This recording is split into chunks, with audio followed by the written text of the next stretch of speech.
Loshak at? The bottles getting empty, I'm not cracking, we stacking. Chips, all of this, what I want, plus money winners, that's what I'm on. You could say I'm gone, I prefer elevated pump sports radio. Time to get educated, who get produced, fade the juice, letting loose with so much abuse that the bookies wanna call the truth. They get slaughtered, can't forget Jeff and low baggers in the chat. That's a lethal weapon, cause we be, pubbing.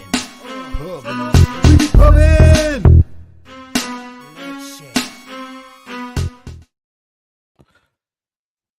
Go. Yeah, sorry about that. Hey, everyone, welcome to Pub Sports Radio. Jimmy the Bag. I'm rushing. You know, player props takes a lot of time. And I don't have my shades. I got to go find my shades, but we're having a good time here. It's Tuesday, May 21st. We do this every Tuesday. We have a good time. Jimmy the Bag. Are we live? Am I live right now? Yeah, you're very much live. I was waiting to tweet this out to see if you were going to be wearing your money-making blouse, but it was fine. I mean, last week I was down 0.3 of a unit, so that's basically even, which is okay. I still consider that and the raccoon coat lucky, but today I don't know. I was rushing. I'm wearing. I mean, this has to be lucky. I got a who banging hat on, sure. Loshak in the bag. Yeah, shirt we both on. got our Loshak in the bag. Oh, we both got it on, yeah. And then I've got. You can't really tell. You can see this sleeve here. It's hip. It's hip, and I don't believe you that it's hip. Let's see. Let me get. Show me more. Jim doesn't believe me that it. Jim. Yeah. Trust me. Okay, show me the sleeve again. Show me. All right, it's hard to say. It's hard to see here. I think it might be a woman's jacket too. I'm not exactly sure, but what material is it? What material is that? I don't fucking know. It's either like leather or fake leather or something. I don't really know. You know, I just I'm generally I like to be nice to animals, but I'll wear leather here and there. I won't kill an animal myself for the leather, sure. But if it pops up in a vintage shop, I'll wear it. The point is, trust me, I look cool. I mean, obviously, the Who Banging hat looks awesome. Yeah. Low bag shirt looks awesome. I think we're going to have a nice show today. It is Pat Corbin Day. Always fun to talk about Pat Corbin. I will fully admit that if it had been Pat Corbin Day, that if I had been doing a video with you on some of the other Pat Corbin days, like many of you, I might have probably gotten burned fading him. I am going to fade him again today, though. It'll be fun to talk about it. We got one NBA game going on, and I don't know. Yeah, everyone in the comment section is going to be fun. How you doing, Jimmy the Bag? I do want to run and get some shades if I can find them. This place is sure. I'll talk to the chat. All right, thanks very much. No worries. We'll pull you out there for a sec. I'm heavy, full of heaviness, and it's because I feel guilty for being so confident on Operation Garcia. I mean, Leonard Porsche is stuck to the well with me in Operation Garcia. And on Saturday, you know, we had a great horse racing stream.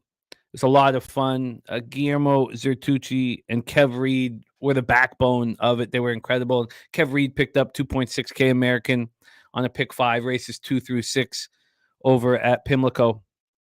And I swept the board in sports that day.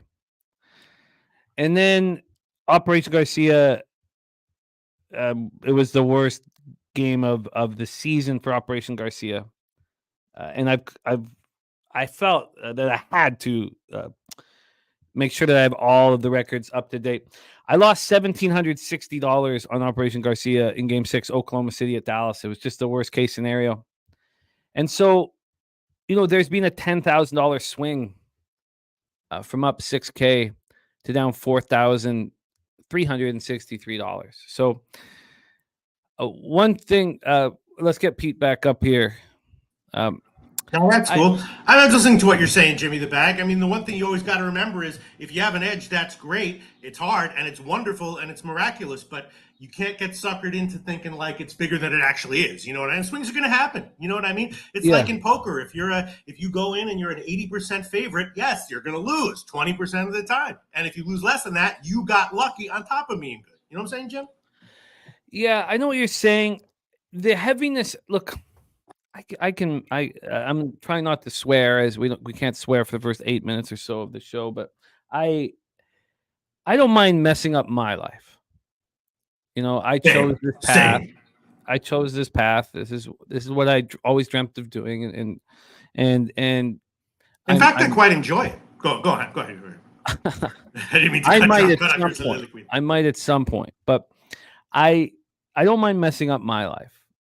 I care very much about negatively affecting my friends and colleagues and people in our chat. That hurts. That hurts deep down. That can be funny too, though. I mean, I don't know. No, I'm kidding around again. I'm sorry. No, I like it. That was not bring funny. the levity, because I've been dealing with this heaviness now for a little while.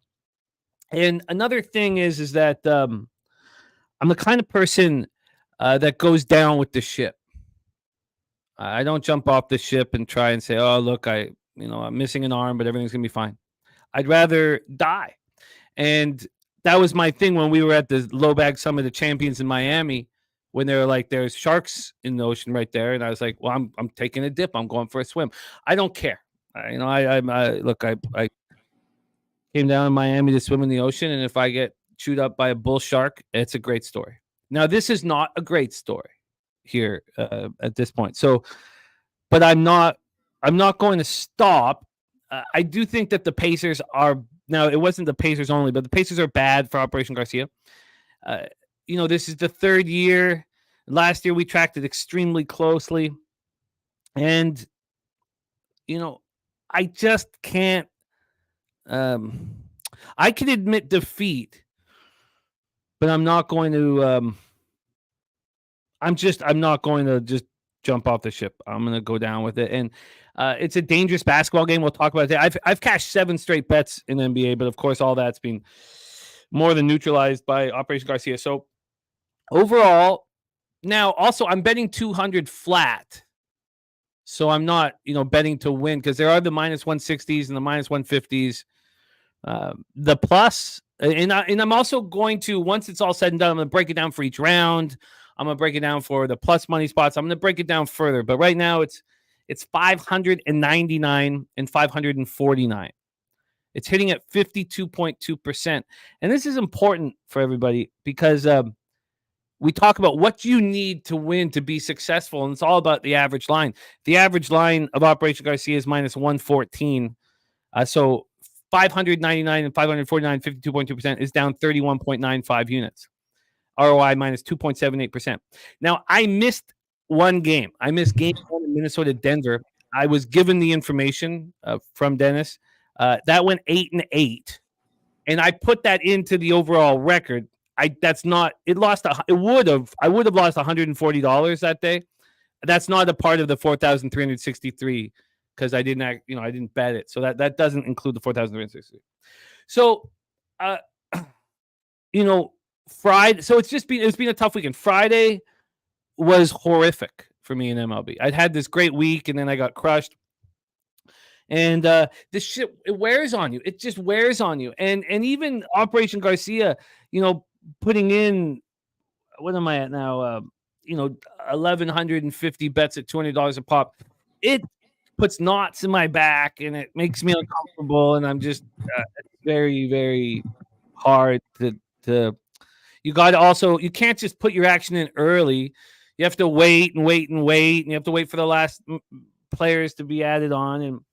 And so again, I was so confident in it, up 6K near the end of the first round.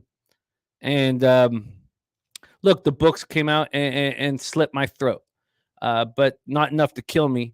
Just pointing and watching me bleed out, and it hurts. And I apologize. And I'm learning a lot from all of this. I'm learning a lot. I'm learning that you can't get too high on an angle, and we'll see where this ends up. I'm going to follow it through to the end, although this Pacers Celtics game scares the shit out of me. And while everybody kind of jumped ship, because a lot of you guys kind of caught on late, the only one who stayed with me was Leonard Porsche Jr. And I love Leonard, and it hurts that he's kept believing in this, and I've hurt him. So yes, Lee Davis, Operation Garcia, 599 and 549, 52.2%, minus 31.95 units, ROI minus 2.78%, average line minus 114. I don't know how many times you want me to say it. Okay, well, that's that. All right. Can I say a few things? Yes, please do. All right. First thing, I was going to say two things, but now the first thing I'm going to say right now is shout out to Tori Coker. Nailed that Tuesday NBA game last week, and not only did my Pacers team total under cash, but I was listening to everyone, of course, not Flush Allen, everyone. I also did a same game parlay with a boost that also cashed as well. So shout out to Tori Coker and BJ for a great read on that one, and not Flush Allen, who liked the Knicks team total over. Just a great call from all of you. My second thing I want to say is, let's just make some fucking like TV show or movie and get it all back. It's something you can sell, monetize, we'll get it all back. And the third thing I wanted to say was, Jimmy the Bag, when it comes to things like this thing that you've been doing, betting it blindly is treacherous, as you know. If it does work, the books will catch up with it, as you know. But like the Wong teasers in the NFL, you used to be able to bet them blindly and make money from it. And then after a while, you couldn't anymore. But if you incorporated handicapping into the principle, you could still find nice edges. So no, you couldn't just bet it blindly. You couldn't just click and win. But if you incorporated handicapping into it and use the general principle of, player props unders in general, and also factored in some handicapping, then you could find some nice edges that are a lot more likely to be there long term. You know what I'm saying, Jim? Yeah, I do. And look, this is just, it's real. And so you have to live with the consequences. And that's all. That's all that you're seeing right now is just someone, a capper living with the consequences. And again, if I was just messing up my life, it would be different. If I was doing this quietly, not on a show, it would be different. That's all. And I wouldn't be feeling that much. I just, so that's all that I mean, is. in 2024, when I hear the phrase messed up lives, my first thought is ratings. Monetize it one way or another. You know what I'm saying? No, I do. And look, there's no quick fix. Maybe it comes down to that you just have, there's no easy way to beat the books, but that's all. And I'll get over this, and I'll get through this as the show goes on. I'm thankful to be here. I'm thankful to cap with you guys, but I've just been dealing with the weight of this all, for a few days. This is the first time I've been, talking about it publicly. These aren't stories I tell the kids at night. So that's, I don't know. Let's get Tim, Julian Cesario, a couple other guys, make some fucking series, get some money, get it all back, Jim. And people be like, get money. This is about gambling, but really it was about Take life, money. Love, and friendships. Personal relationships. Okay. Swiggy Bets, the NHL pool is updated. I'll start copying and pasting all of the action going through, but right now in the playoff pool of Pub Sports Radio, TJ has the lead by a point over my mom. That's where they stand right now. TJ's 10 clear. My mom's 9 clear of Ramon Scott, the great Ramon Scott, who's in third. Earl Sports in fourth. Rocco in fifth. I am in ninth, and I have an 11-point lead over Jose. And that's all I need. I just need the 11-point lead over Jose. I just don't want to pay for his entry into the football pools. That's all I really, really want. And if you look at the players, JT Miller, there'll be a line through JT Miller shortly that will come in. The Canucks are eliminated, so you'll see that soon. But it's all going down to TJ versus Mama Bag. And then the whole thing really is if Dallas beats Edmonton, then Mama Bag will win the playoff pool. So that's really what it comes down to at this point. And we'll be capping all of that. My max bet, I wish I went in more, but max bet of the Panthers Oilers series cashed, and I think part of that too, like I knew the Canucks were going to lose. I know what it's like being a Canucks fan. And I do think that Rick Tocchet is changing things and will change things. And we can get Tyler Myers, and if we can get some of the ass clippings of Jim Benning off of the team, that will help. And that will take some time for that to happen. But also just watching the Canucks go out like that 4-minute power play. Now, look, I was invested in the Oilers, but that 4-minute power play not getting a shot That's the kind of stuff that's heartbreaking. And Gabe Morency, goes all the way out to Vancouver to watch his team, our team, and they don't show up until 8 minutes left in the third period. It was tough to watch. It was tough to watch, even though I got paid. Shout out to all the cappers in there. Tory Coker on Pacers +10, WNBA Aces first half, and Marlins +1.5 for Tory Coker. I'm going to start copying and pasting everybody's action here so that we can talk about it throughout the show. So, Pete, if you could discuss and say what up to some of the cappers in the chat just for a couple minutes while I copy and paste, and then we'll get going in MLB, my man. Okay, great. I was going to tweet out the link, but all right, let's see who's in the chat. Let's see. Oh, Nut Flush Allen. There you go. Here you go. And once again, Tory Coker. Shout out to what a read on that Knicks game last Tuesday. What is Tory Coker like? I might just blindly tail this. What is he like? Where's Tory Coker? Tory Coker. What he likes tonight? I can't. Tory Coker's on. I just read it out loud. Pete. Pacers +10, Aces first half -8, and Marlins +1.5 for our guy Tory Coker. Oh, real Marlins. Okay, we will talk about that game. I was thinking that Rogers might be maybe bet some unders on the Rogers props at the very least. But yeah, all right, okay. Shout out Troy Torrance. Shout out to motherfucking Troy Torrance. God, I want to talk to Troy Torrance offline about maybe some stuff I'm thinking about doing, maybe some stuff that people are talking to me about doing. Shout out to Nutflesh Allen, BJ. Shout out to BJ, who also had a friggin' awesome read on that on the Knicks game last Tuesday. Ramon Scott, shout out to you, Ramon Scott Sports. Seeing everyone in the comment section. Love to see everyone. Steve G says Dallas probably going to smoke Edmonton.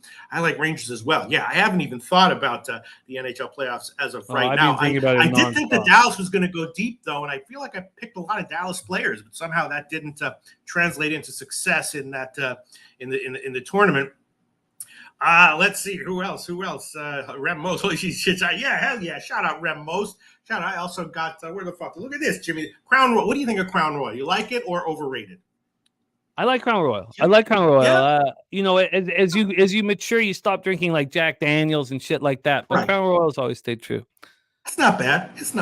And what do you think of Kirkland tequila? What do you think about that? Overrated or okay? In a pinch, no problem, right? I haven't drinking much of Kirkland tequila, but I have also not had a drink since the Kentucky Derby. So very nice. No, I want to drink right now. Me neither. I would like to drink this very second. I'd like to start drinking. I'd like to throw a bottle down right now and smash something. All right. You want to talk MLB, Jim? Maybe we should just do under Corbin 3.5 strikeouts and call it a day. That's got to be a good bet. We'll get to that game. Okay, let me just get Subhuman Gaucho hockey play of the day. Stars to win the West at -120. Those of you guys know, obviously, I got the Panthers to win the conference and win the cup, and the Oilers to win the cup. Oilers to win the cup beginning of the year. God, I could have easily doubled down at one point during the season when they got off to that bad start, which I didn't. And I've got the Panthers conference. And so I did, just to cover everything. I did parlay the Stars and the Rangers, parlayed them together just in case, just so for $350, pays about $14.70. And I was surprised that the Stars were -120 when I put that in. This morning I woke up and it was -130, so 10 cents of movement had happened. But I did do that just to make sure. Subhuman Gaucho play day Stars to win the West at -120. Rupee Hintz needs to be there, and I expect to back the Oilers in Game 1. But I do think that I'm very interested in the series. I'm very interested to talk it all out. Leonard Porsche Jr. In the house. There he is, my guy. The Clark Edge. Thank you for the kind words, man. That means a ton. So it's great to see all you guys. TJ saying Rangers dogs again. I'm shocked that they were at +125. Just shocked. Absolutely shocked that was the case. BJ's best bet, Celtics -9.5. Let's copy and paste that. I can't wait to talk about that basketball game. And I do feel good right now, other than, Operation Garcia hurting me, but 7 straight winners in NBA is feeling strong right now. You guys, so I'm going to go back over all of this stuff here because Morgan Spooner, I don't want to miss his Pig Milk play today. I'm going to go over all of the comments here from the top because I don't have time to sit here and think about it and reply to you guys. So I'm going to do that after the show. And thank you guys. It's all good. It's all good. Everything's going to be fine. Spreadsheet play today. Dog is the Red Sox. I think I got that right. Yes. And Ron Crawford now says spreadsheet play of the day is Boston -10, going directly against Torrey Coker. Yes, but with BJ. So there's good company there. And Stimmy OG says 4K my lady's money at the strip club tonight to mess up her life. Thank you, Stimmy. That's it. You're a good man. You are a good man. All right, let's get to work. Let's get to work in MLB here. Friday was one of the toughest days I've ever had. 4 games I lost by a half run. It hurt. It hurt so bad. So I'm struggling right now. And today's a very, very important day. It's a very, very important day. Pete, you've been very strong. And the star of our MLB coverage here on Pub Sports Radio is scuffling right now as well. So this is a very crucial day for us. And let's get to work and let's get that cash. Please welcome from San Antonio, Texas, home of the best bar in Texas, Southtown 101 and Pub Sports Radio. Please welcome Jose Bouquet to the show. Jose, how are you? I'm also riding the struggle bus, but it's going to be a good day today. Hopefully, let's get after it. Pete, you look lovely. Thank you. And I'm excited to do the whole show with you guys. Yeah, I'm excited too. I was hoping to see Pete in his lady cloak, but I can switch to it right now. No, you didn't win. You didn't win. You didn't have a winning day. I get it. If you're winning, you stick to it. I like it. I have no issue with it. We were hoping for it. Jose called it what do you call it here? Did I say blouse? Gown. I'll tell you what. Win it regardless of today's results. I'll wear it next week. How about that? It'll be great, and I'll try to accessorize as well. However I can. Oh, I'm interested. In that. Pete, can I offer you into another play as well? A non NBA or MLB play? Yeah. WNBA action, Pete. Let me put you on, Pete. The Washington Mystics tonight against the Sparks, +2.5. Okay. I'll tell that. I'll tell that blindly. No problem. I love it. You're tailing a guy who calls basketball shooty hoops. So well, that's men's basketball. Oh, you respect now it's down to 1.5, basketball. but I'll take that. I'll take that. Right. Shout out to Mikey. Me and Mikey have decided that we're going to be Lewis and Clark in the WNBA betting space, and we're just going to do it. We're just going to do it. We're just going to bet it. Shout out to the Connecticut Sun who got a loser for us yesterday, but we're on it. We're riding. Let's get to work, fellas. First off, let's put those records up because they're not good. Let's get them up. Let's take a good look at them. It's ugly. It's ugly. I shouldn't have put Pete's up just to show how ugly it is. No, thank God. Thank God for one day of the week. We don't have to. We know that they're listening to the guy in the middle, not the guys on the wings. All right. Let's get to work here because it's warming up and there's a ton of wind blowing heavy out in this one. So let's roll. We started 6:10 p.m. Eastern. The New York Mets 21-26, 11-12 on the road. The Cleveland Guardians 31-17, 16-6 at home. We're at Progressive Field, Cleveland, Ohio. Shout out to our guy Razor Sharp Picks, giving us his entire Parks card. Thank you, Razor. My man, going to copy and paste that. Thank you for sharing that with us. We are just 18 days away. 18 days away from the Belmont, the third jewel of the Triple Crown, which I can't wait to attack. But here we're in Progressive Field in Cleveland, Ohio.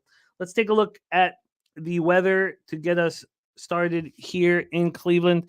It is 85 Fahrenheit, 6.3 miles per hour right to left. The wind's all over the place. It starts blowing in, then starts blowing out later, but it's all, light between 5.5 and 6.5. We have Adrian Hauser going up against Cookie Carrasco. Hauser is being pulled from the starting rotation. His last appearance was May 15th, just out of the bullpen. His last 3 appearances have come out of the bullpen. His last start was back in May 2nd. Hauser 0-3, 7.44 ERA, 1.84 whip on the year, 17 strikeouts and 23 walks. It's not exactly the K-to-walk ratio coaches are looking for. 2 jacks allowed. On May 15th, he went 2 innings, 3 hits, 3 runs. Just 1 was earned, but 10-5 loss. The Phillies didn't look good. His last home start was at home versus the Cubs. We know the Cubs hit hard. 5 innings, 4 hits, 4 runs, 1 homer, 2 Ks, 4 walks. And that's 7-6 extra inning win. Cookie Carrasco coming off 4-0 loss at the Rangers. He pitched fine. 5 innings, 5 hits, 2 runs, 1 homer, 3 Ks. He's not been very good this year. 5.16 ERA, 1.46 whip. The Mets and the Guardians both aren't hitting righties. 241, 687 for the Mets, 229, 676 for the Guardians. Mets bullpen 3.21 ERA, 1.27 WHIP, being very good. Converted 12 of 20. Unfortunately, 12 of 20 on the back end. Save opportunities. Guardians bullpen's best in the league right now. 2.45 ERA, 1.01 WHIP, converted 16 of 24. Another part of this baseball game is, of course, the fact that, Cookie was a New York Met. And so, statistically, they haven't seen much of him. JD Martinez he's hitting 370, 1.060 OPS, but only 3 other guys have seen him in the lineup. But that's not really the case, because, he played for them. And then Hauser, of course, was toiling in the National League. So he hasn't seen these Guardians. They only have 7 at-bats against them, and there's only 1 hit against them. So that is the situation. Let's take a look at the line history here and then hand it over to the squad. First off, on the money line, the Guardians are minus 126. They opened up at minus 107, now minus 127. So we've had 20 cents of movement towards Carrasco and the Guardians, basically saying that, not only is Hauser terrible, but his only chance to pitch well might be at home, even though, he's a new Met. This total is sitting at 9 and hasn't had much movement. Now, it did go up to 9.5 for a long time, and it's come back. So at this point, we've only had 4 cents of movement to the over. And when we get into the cash flow for this one, we have 57% of tickets, 56% of cash on the over. So there is a lot of money that's coming on the under. Probably sharp money, because you'd have to question why anybody would think that would be the spot to attack. Then 22% of tickets and 65% of the cash on the New York Mets. But the market is following the public here. Take it away, Jose Bouquet, game 1 on the board, Mets Guardians.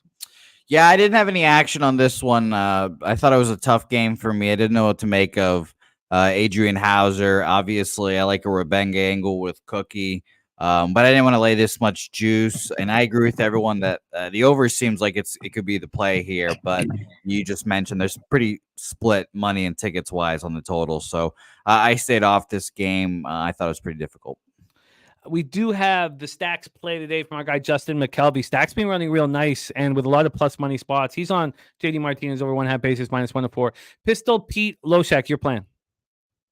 Yeah, I mean, first of all, I will take Carrasco under 17.5 outs. That's the numbers are different at a bunch of places. Best line of that I look at for this show is Heritage minus 147. So I'll take Carrasco under 17.5 outs at minus 147. I did bet that. Yeah, I don't necessarily think that this is a good spot for the under. I understand that people are, sharps might be betting it as of right now, but closer to first pitch, we might see a reversal there. I also took a shot with a run in the first, and first 5 over is looking a little bit appealing as well. Not nothing earth shattering here with any of those opinions. Very obvious, but that's okay. I have no problem betting something that seems pretty obvious. And you know what? I will add on run in the first. Let me see. Let me shop around here at Pinnacle. It's minus 129. I'll see if I can get something better. But yeah, Mets, Cleveland, run in first. Yes, at least minus 129. The Carrasco under 17.5 minus 147. Shop around for that. And I also do like first half over. Wow, yeah, it is heading down. 5 minus 122 at Pinnacle. That's interesting. Yeah. It's very, very 4.5 minus 155. What's going on here? It's clear, sharp action on this under. Yeah, but I don't know. I mean, as of right now, it's a move, but not a huge move. First I saw it was 9 just to the over, and now it's 9 on both sides, right? Yeah. And my dude saying last 11 games on the road, Mets been hitting 278 with 320 on base percentage, 763 OPS. Against righties on the road last 11 games. So there are angles where, it's the power numbers from the Mets have just been missing all season. Sure. But I'm going to Troy Torrance says the market slightly favors Mets from what he is seeing. This giant move to the Guardians, 20-cent move, is a strange move. I'm comfortable moving past this one, but Pete isn't, and I love it. Carrasco under 17.5 outs, and the your fee for Pete. Anything else you want to add, Pete? Not really. I'm just looking at what else I was thinking about. Maybe about Carrasco under 4.5 strikeouts. First 5 overs. Now I'm thinking about that, but I guess we can move on. Ken says he doesn't see smart money on the under. Yeah, lots of different ways to analyze the market. Let's move on. We move on 6:40 p.m. Eastern. Milwaukee Brewers 27-20, 15-11 on the road at the Miami Marlins, 16-33, 9-18 at home, loanDepot Park in Miami, Florida. I can tell you that young gamblers are not going to look at Adrian Hauser and Carlos Carrasco and their numbers and bet the under. That's Agreed. all. So you can say it's not smart money. However you want to analyze the market, it's totally up to how you want to do it. Brewers, Marlins, Bobby Gasser up against Trevor Rogers. We have 2 lefties on the mound. Let's take a look at the line history here for this one. We have the total sitting at 8. There's been 7 cents of movement towards the under. 7 cents of movement towards the under. And on the money line, we are sitting here. Sorry, move over here. I'll have this better set up as we move forward. We have the Brewers sitting at minus 143. They opened up at minus 135. That's 8 cents of movement. 8 cents of movement towards the Milwaukee Brewers. So a slight move to the under and a slight move to the Brewers. Let's take a look at the cash flow then for this spot. We have 27% of the tickets and 72% of the cash on the Marlins. So big bets coming in on the Marlins, but the book's not showing any kind of concern. 95% of the tickets and 94% of cash on the over, and the books aren't showing any concern. That's interesting. So let's get into the line history. Let's get into the X's and O's here. Robert Gasser, the youngster, has had 2 very good starts. Coming off a 10-2 win at home versus Pirates, 5 innings, 6 hits, 1 earned run, 2 Ks, and 1 walk. Trevor Rogers, 1-6, 5.79 ERA, 1.76 WHIP, coming off a great start against the Tigers. He'd been going up against real tough competition. I thought he was going to have the bounce back start against the Phillies. He had it against the Tigers. 5 innings, 3 hits, 6 Ks, 2 walks in that 2-0 win. Brewers don't hit lefties, 215, 693. Marlins are the worst in the league against lefties, 214, 584. Brewers bullpen has been good, 3.73 ERA, 1.28 WHIP, converted 16 of 22. The Marlins bullpen has been bad, 4.57 ERA, 1.42 WHIP, converted 7 of 17. Here we go. Jose Bouquet, game number 2, Brewers Marlins. Take it away. Another pass for me here, but I kind of like the under because of what you said there. Gasser on his 3rd straight start of being really good would be a little scary for me to try to back here. And Trevor Rogers, obviously, his first good start of the season doesn't give me confidence to back him here. Milwaukee against lefties this year, pretty average, 99 weighted runs created plus, I should say. But this month, they're 9th best against them, 119 weighted runs created plus. I kind of expect that number to go down, so I wouldn't be surprised at all if Trevor Rogers had another good start, but I don't want to bet on it. I'd rather pass. Stay off game for me as well here. Bobby Gasser's first road start of his career as well, which is interesting how he'll handle that. And it'll be empty at loanDepot. Take it away, Pete. Your thoughts, Brewers Marlins. Yeah, I think that a bit of a fade for Rogers after that start is okay. I did bet his hits over, and I will give that one. Again, it's a Heritage line, over 4.5 hits, minus 135. That's a current line at Heritage. And I also hit his outs prop as well, under 15.5. That one, it looks like it's where are we? It looks like it's headed down a little bit, so that's not so great. Yeah, let me see. But I definitely think that, I agree that I don't necessarily want to trust Gasser here, a little bit of a question mark. And Rogers, okay, probably will have unexpected good starts and unexpected bad starts in the future. Not necessarily expecting him to get crushed, but I will take the over hits, 4.5 at minus 135 Heritage, and definitely leaning under 15.5 outs for Rogers as well. That's interesting. These teams just are so meek offensively against lefties. I don't think that, Johnny Gunn saying Milwaukee weighted runs created on the road is second. Mally Mal in the house. What up, Mally Mal? But just against lefties, they just do they're just not even close to the same offensive team. Against righties, they're what? Second in the league? Third in the league? Yeah. Yeah, I find the first 5 under interesting. But my hesitancy is just that Gasser's first road start, what would be expected of him. Perky looking at Gasser to win at plus money. So I like this first 5 under. There's Nate Dogg 420 in the house. DC Capper is on Milwaukee at minus 136. Clark Edge says both teams are over teams. They have been, yes. And, and TJ saying, fuck these Brewers bats. Couldn't score again yesterday. And Tori Coker on that Marlins plus 1.5. I'm interested in the first 5 under. Of course, Pete's move on Rogers under.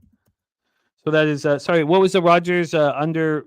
I just took the hits prop over 4.5 minus 135. Current line hits heritage. Over 4.5. Sorry, hits over 4.5. I'm not going to take the under at 15.5 at big, juice like that, but I was leaning that way.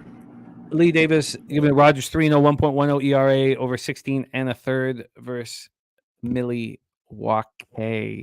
And when we go to looking at a batter versus pitcher, obviously there's not going to be anything for Gasser, but we can get an idea of Rogers a little bit here. Why don't we just touch on this quickly, and then we can move on to the next spot on the board. So against Rogers, we're talking 14 at bats against them. So, I mean, they've barely seen them. Yeah, I'm interested in that first 5 under.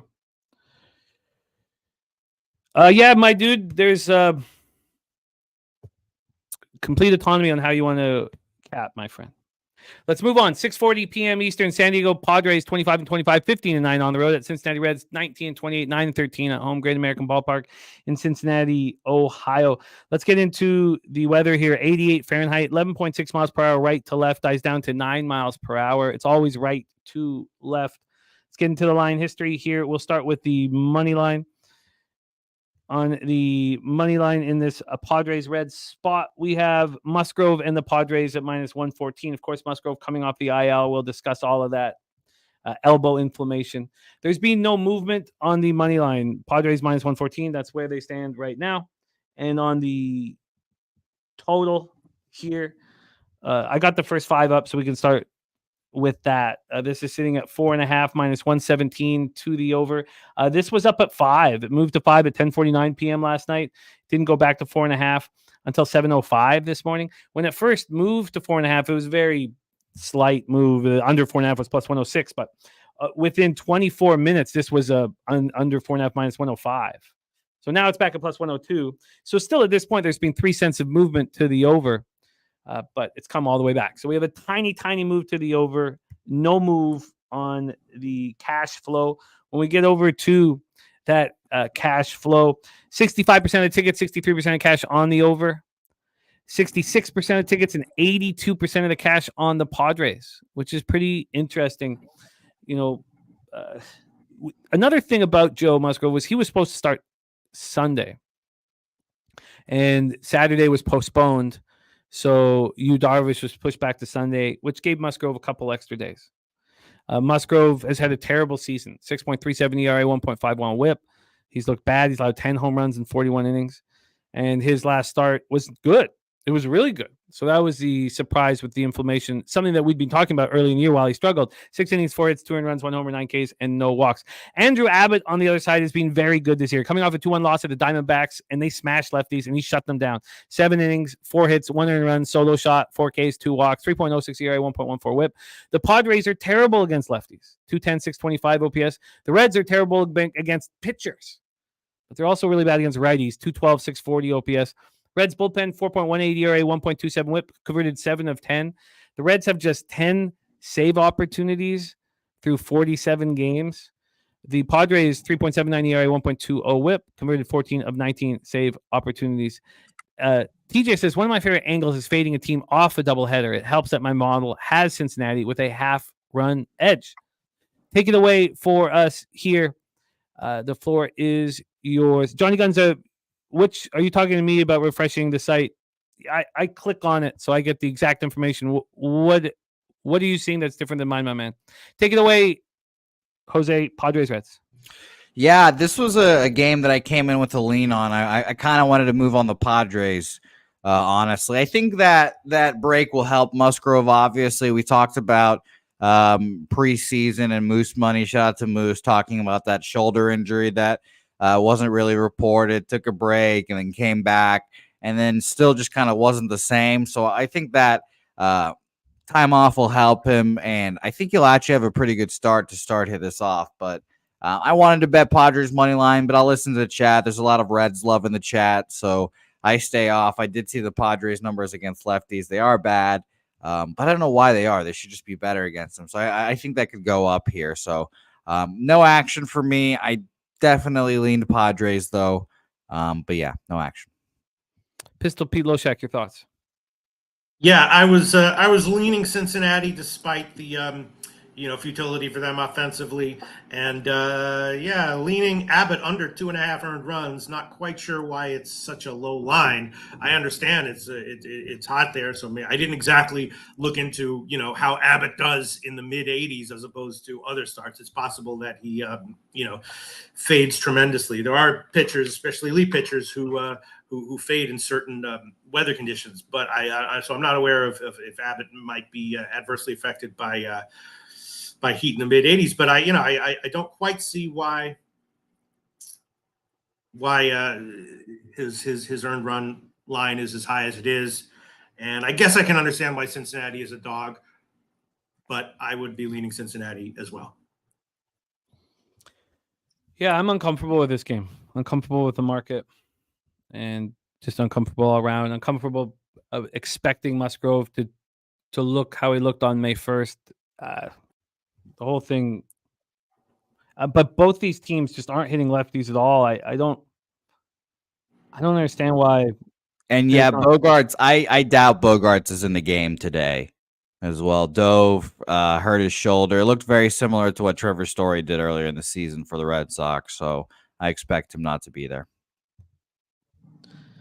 This total opened up at 9, minus 103 to the under, and it got up to 9.5 this morning, and then back to 9. Still 6 cents of movement on the over. I'm all right. You know what, Jim? I'll give the Abbott under 2.5 earned runs. Whatever. Maybe, hopefully, if he gives up 4, 2 of them are unearned. We'll see. But Abbott under 2.5 earned runs, and I will find it. And my dude saying Padres on the road last 7 games versus lefties, hitting .313 with an .803 OPS. He loves the Padres to rake today. Rake. Wow. Okay. Yeah. And again, Troy sees a slight move to the Reds at Pinnacle. Open this up 5:57 p.m. yesterday at minus 114, and talk about very small movements in this game. The lowest they've got since this line came out was minus 109. The highest that they've got was minus 117. That was at 11:37 p.m. last night, and right now we're sitting with not 1 cent of movement at right now 11:47 a.m. At Pinnacle. Yeah, this is one of those games that I'm not going to bet, but I'll track what I would have bet, and if I won my bet, I would feel much better about my capping going forward. But yeah, I like the Padres. No, that's a smart way of doing things in a struggle. I feel you. Dabby Cab in the house. What up, Dabby? Let's move on. 6:40 p.m. Eastern. Next up, San Francisco Giants 23-25, 8-15 on the road. The Pittsburgh Pirates 22-26, 9-12 at home. We're at PNC Park in Pittsburgh, Pennsylvania. And let's take a look at the line history here and the weather in Pittsburgh. In Pittsburgh right now, we have, let's get up here, 85 Fahrenheit, 9.2 miles per hour to left field. Dies down to 7.1 by the end of the game, so it's not too big of a deal. Pitcher's ballpark. This total is sitting at 8.5. It opened up at 8, and the initial move was towards the under. This was a 7.5 last night. And then it's just a constant parade to the over. This over 8.5 heavily juiced, -121 at Pinnacle. Nines are on the way here in Pittsburgh. And, Logan Webb is a very difficult.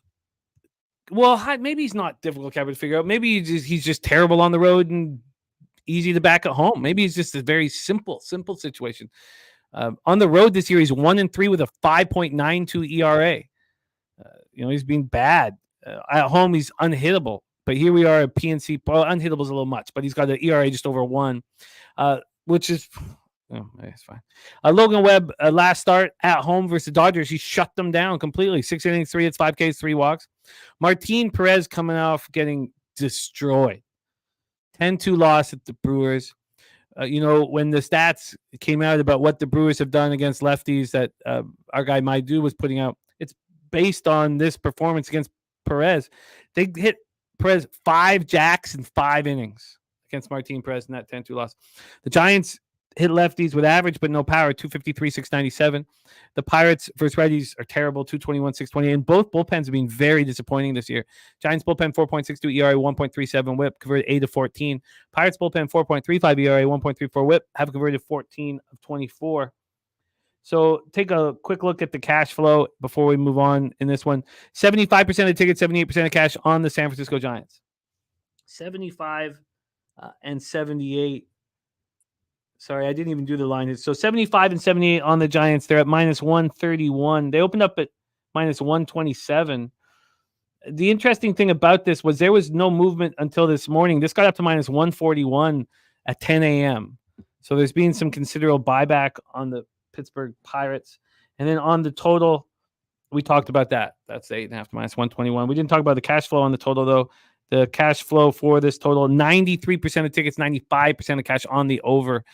Take it away, Jose Bouquet. We have Giants Pirates at PNC. Another polarizing game for me, unfortunately, so I stayed off. I'd probably lean over, though, with the market and all them. But, it's just the fact that I can't really trust the Giants offense to put up many runs in general has me off. And I think the Pirates are pretty bad in their own right. And I think Logan Webb, though he struggles on the road, could dice them up. I just didn't want any part of it. And you're right. His home road splits are jarring when you read them. I'll go over them one more time. A 5.92 road ERA in 24 innings pitched and a 1.03 home ERA in 35 innings pitched. So no action for me. By the way, has not given up a home run at home yet this year. He's given up 2 on the road. So just no action for me. I'll watch this game, and I again lean over. If there's a lot of runs, I'll feel good about my capping, et cetera, but no action for me. And TJ saying when the 9 pops up, he'll bet the under. He's got Webb to record the win at +130. Says Webb will be fine. Numbers will normalize, especially against Pittsburgh. There's our guy, Robert Franklin, in the house. Robert Franklin, he's on the over 8.5. Robert, how is your daughter doing, my man? Robert Franklin had a baby girl last week, and we're all really excited for you, Robert. This is the first time I've smiled in about 3 days. So, yeah, very, very excited for you, my man. And he has a lean to the over 8.5 and to the Giants. Pistol Pete Loshak, take it away. Yeah, my sense is that I definitely believe that it's very real, Logan Webb's splits, but that may be a little bit overstated. And I was leaning Webb under 2.5 earned runs.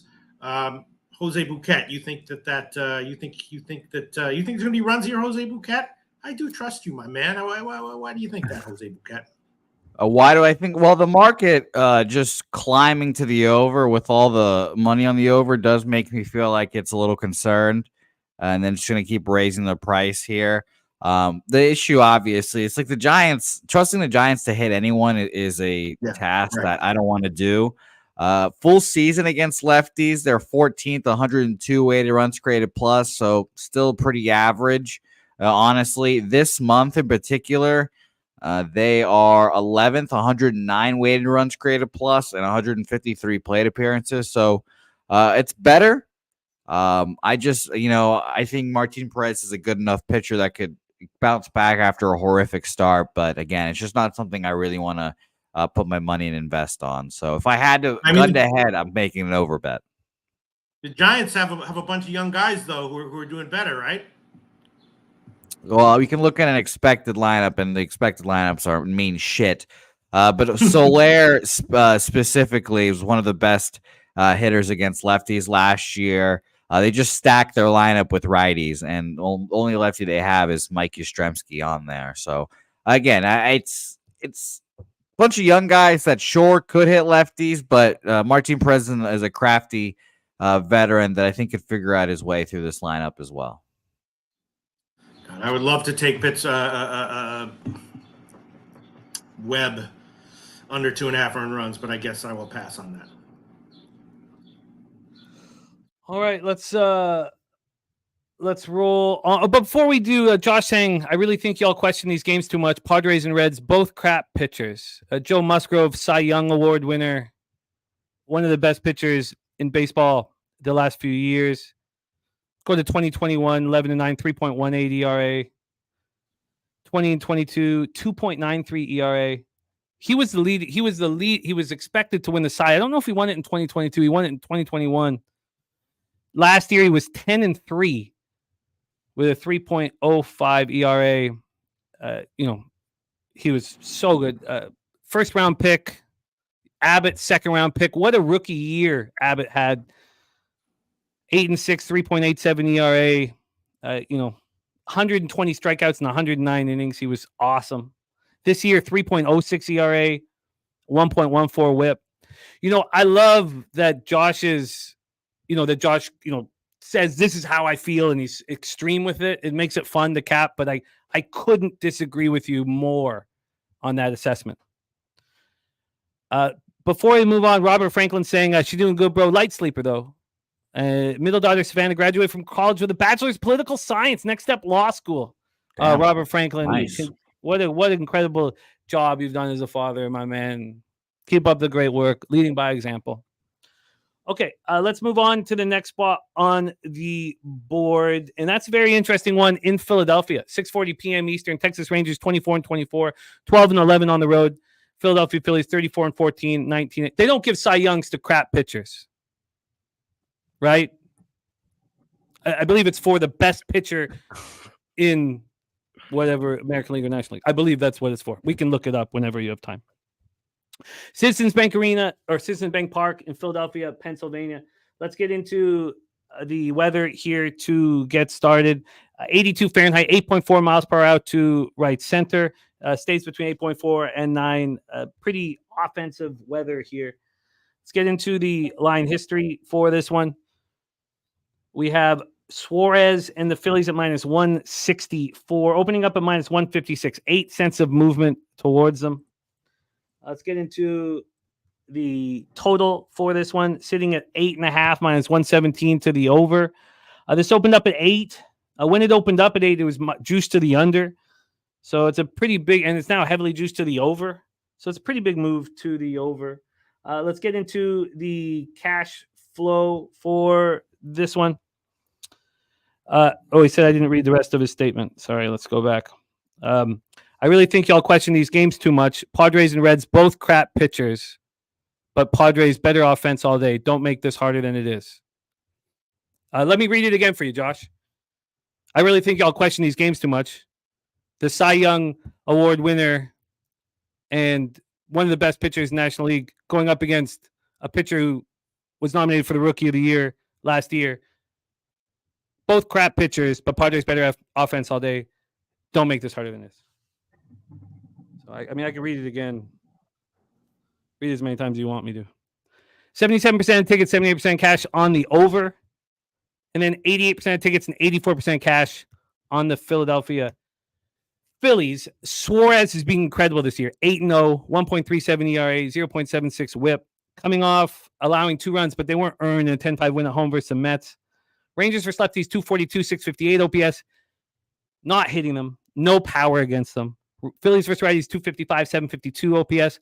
I was listening to a radio broadcast where these two guys, one guy was saying the Rangers are going to completely fall off, not come close to the playoffs, and start selling. And the other guy was saying, you're crazy, you're nuts. Watch how hot they get right now. It is a polarizing baseball team right now. Phillies bullpen 4.32 ERA, 1.34 WHIP, converted 14 of 21. Johnny Gray has been very good this year. 2.08 ERA, 1.17 WHIP, 52 Ks in 52 innings. Just 2 home runs allowed in those 52 innings. Take it away, Jose. Rangers, Phillies. Difficult game. Obviously I'd like to back the Phillies here, but it's just too juiced. Ranger Suarez probably should be the front runner for NL Cy Young.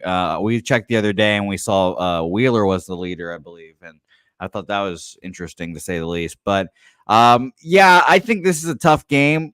I do think that John Gray gets touched up today, and I wouldn't be surprised at all if the Phillies rolled, and that's why we see such a high price. Rangers against lefties have not been good this year and this month. 80 weighted runs created plus, not good, and that's a shitload of plate appearances as well, over 200. Full season, it's 86, so not good at all. So I lean Ranger Suarez here in the Phillies, but again, it's just super juiced. And I mean, quietly, very quietly, the Phillies have, let me double check this, a 5-game lead on the Braves in their division. They're 8-2 in their last 10 on a 3-game winning streak. The Phillies have just been phenomenal this year. So I didn't want to fade them here. I'm off. I just think the Phillies are a very good ball club, Jimmy, as you know. My Phillies. Why wouldn't we want them on the -1 line here? Well, you know why I don't want them there. I just don't bet those -1 run lines. I'm having shit success on them this year as well. But I could see like a team total, perhaps. Shots to not flush Allen. Pete Loshak, what are your thoughts here? Big one, Rangers, Phillies. Yeah, I guess I'm going to pass on this one. It's there's some comments in the comment section that I kind of echoed. Suarez, good, great, but probably not that great. And Gray has also been excellent, but this isn't a great spot for him. I could see the over, even with the starting pitchers being a decent shot. That I would actually be my lean Texas, lean over, and maybe Gray under 5.5 strikeouts. Although that's very, very scary to do because when he's good, he definitely gets the strikeouts. But yeah, so I guess that would be it. Lean Texas as a dog, lean over, and lean Gray under 5.5 strikeouts. But I guess I'll pass on anything official. And I don't get me wrong, I love Cabin with Josh. I like extreme takes. He's not a yes man. He's not boring. It's great. It helps. It's good. It's good. Shout out to Gagnon wherever you are. Oh, I don't know if I think we've lost Gagnon forever. Rangers, Phillies here. I mean, TJ makes a good point. Why not take the plus money on Suarez to get the win safer than the -1? If they win, he will likely record one. Yeah. Von Pol, it's moved 8 cents in the direction of the. It had moved more. It's come back. It went from -156 up to -176. It went up -176 a couple times. Now we're at -164. I kind of see this line as baiting people to come in on the Rangers. Yeah, I kind of feel the same way. I think that they're a high price for a reason, but the Rangers are a good squad still. But I just don't think that John Gray is going to have his shit together today. Basically. All right, I will. I'll take the Gray under strikeout prop. Again, it's all over the place a little bit. I'll take the Caesars line -108. Gray under 5.5 strikeouts -108. Caesars. By the way, Jimmy, I'm already starting to get notifications about the Jays being sellers. So that's going to be great for a locker room environment. Oh, who cares? Who cares about that fucking baseball team? They're trash. You know what? I hope they're sellers. Can we just fire these guys? I mean, the guys who are in control of this team they've ruined it. Sell everybody, fire everybody, and let's start over with some new ideas, some new management, some new, this just, if you want to keep Bo, but trade everybody. But even trade Bo too if he's got value. Trade them fucking all. Trade them all. The sons of superstars. They just they can't lead your team. I don't want to be too harsh about it, but it's hard to these, I don't know, these rich kids that have had everything they wanted now are in the show. I mean, how much do they care? I mean, we watch the Jays losing and they're laughing in the dugout, having a great time, and it's just sickening. Like it's fucking sickening, you know. And I didn't realize how sickening it was until Kobe died, and then I started thinking, I was like, oh my God, I was wrong about Kobe. Cared more than anybody else, and it took me for him to die just because I wasn't a Lakers fan, and I don't know. But God, it's sickening watching these, especially like we're gambling. We break down all these games, and then you see your team losing, and they're laughing, telling jokes, and they don't give a fuck. Trade them all, fire them all, trade them all, ship the team to Buffalo. Fuck them. Let's move on. 6:45 p.m. Eastern. Minnesota Twins 24-23, 13-12 on the road at the Washington Nationals 21-25 in 10. I wish I put $5,000 on their fucking under. God, it was such a gift. Nationals Park in Washington, D.C. Let's take Billy says could be worse. Could be a fan of the White Sox. No, because we had a team. We had a team. And it just needed a few pieces here and there. No, but we go after Shohei Ohtani all summer. What a bunch of ass clowns. Did they really think for a second that they had a chance to Shohei Ohtani? That in and of itself. Are you children? Are you Kyle Dubas? Fucking idiots. Let's get into the line history here for this one. I'm not getting into a better mood. I apologize. I thought it was going to happen. It's not happening. Here we go. Twins at minus 172. They open up at now minus 178. There was just a 6-cent move 9 minutes ago from minus 175 to minus 178. A 3-cent move towards them.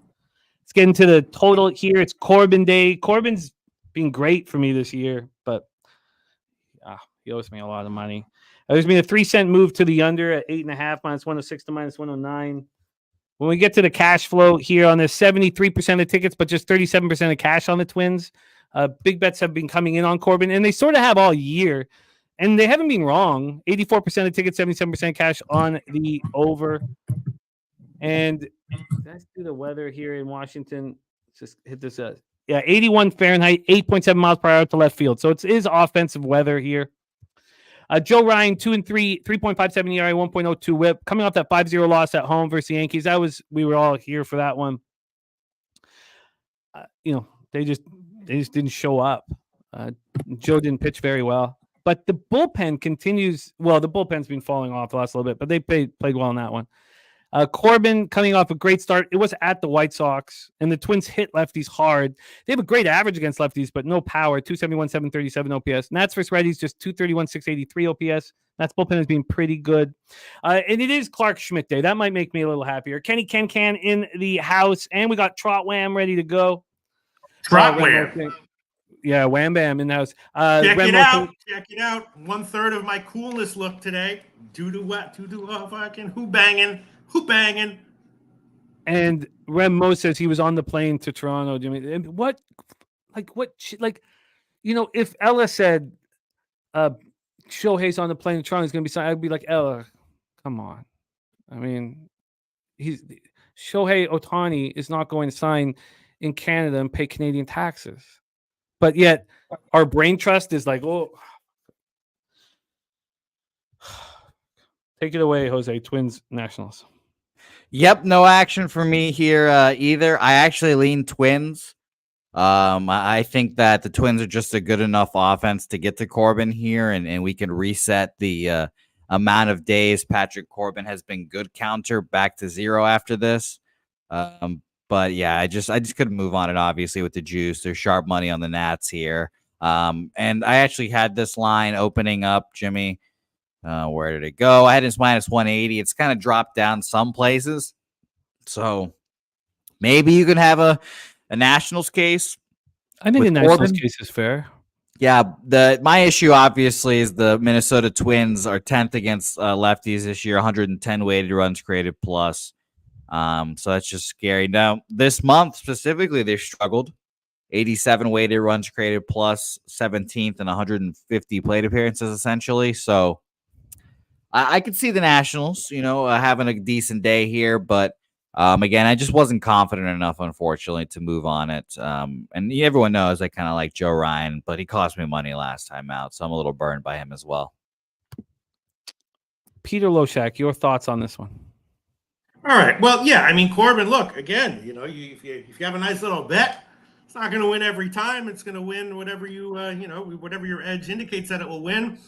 We'll start off with Corbin under 3.5 strikeouts, minus 132, because he has been getting grounders relatively impressively for him recently, but of course that's not strikeouts. I mean, his last two appearances, his last two starts were both very nice starts, both on the road.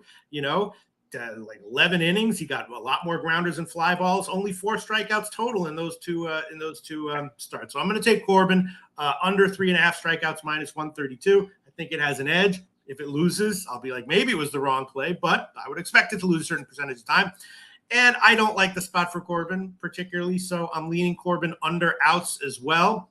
And yeah, I mean, Ryan, look. Minnesota, they're coming off a big loss. They had a team meeting after Sunday. Then after Monday, the players had a meeting or whatever. So it's a huge line, obviously. But, Ryan overall solid, much better on the road. Corbin, not super awful, but maybe, ironically, it's some kind of sell high spot on Corbin in some way here. So I'll definitely take the strikeout prop under. Definitely leaning under the outs under for Corbin, and definitely leaning Minnesota, first 5 or race to 2 or race to 3 or something like that.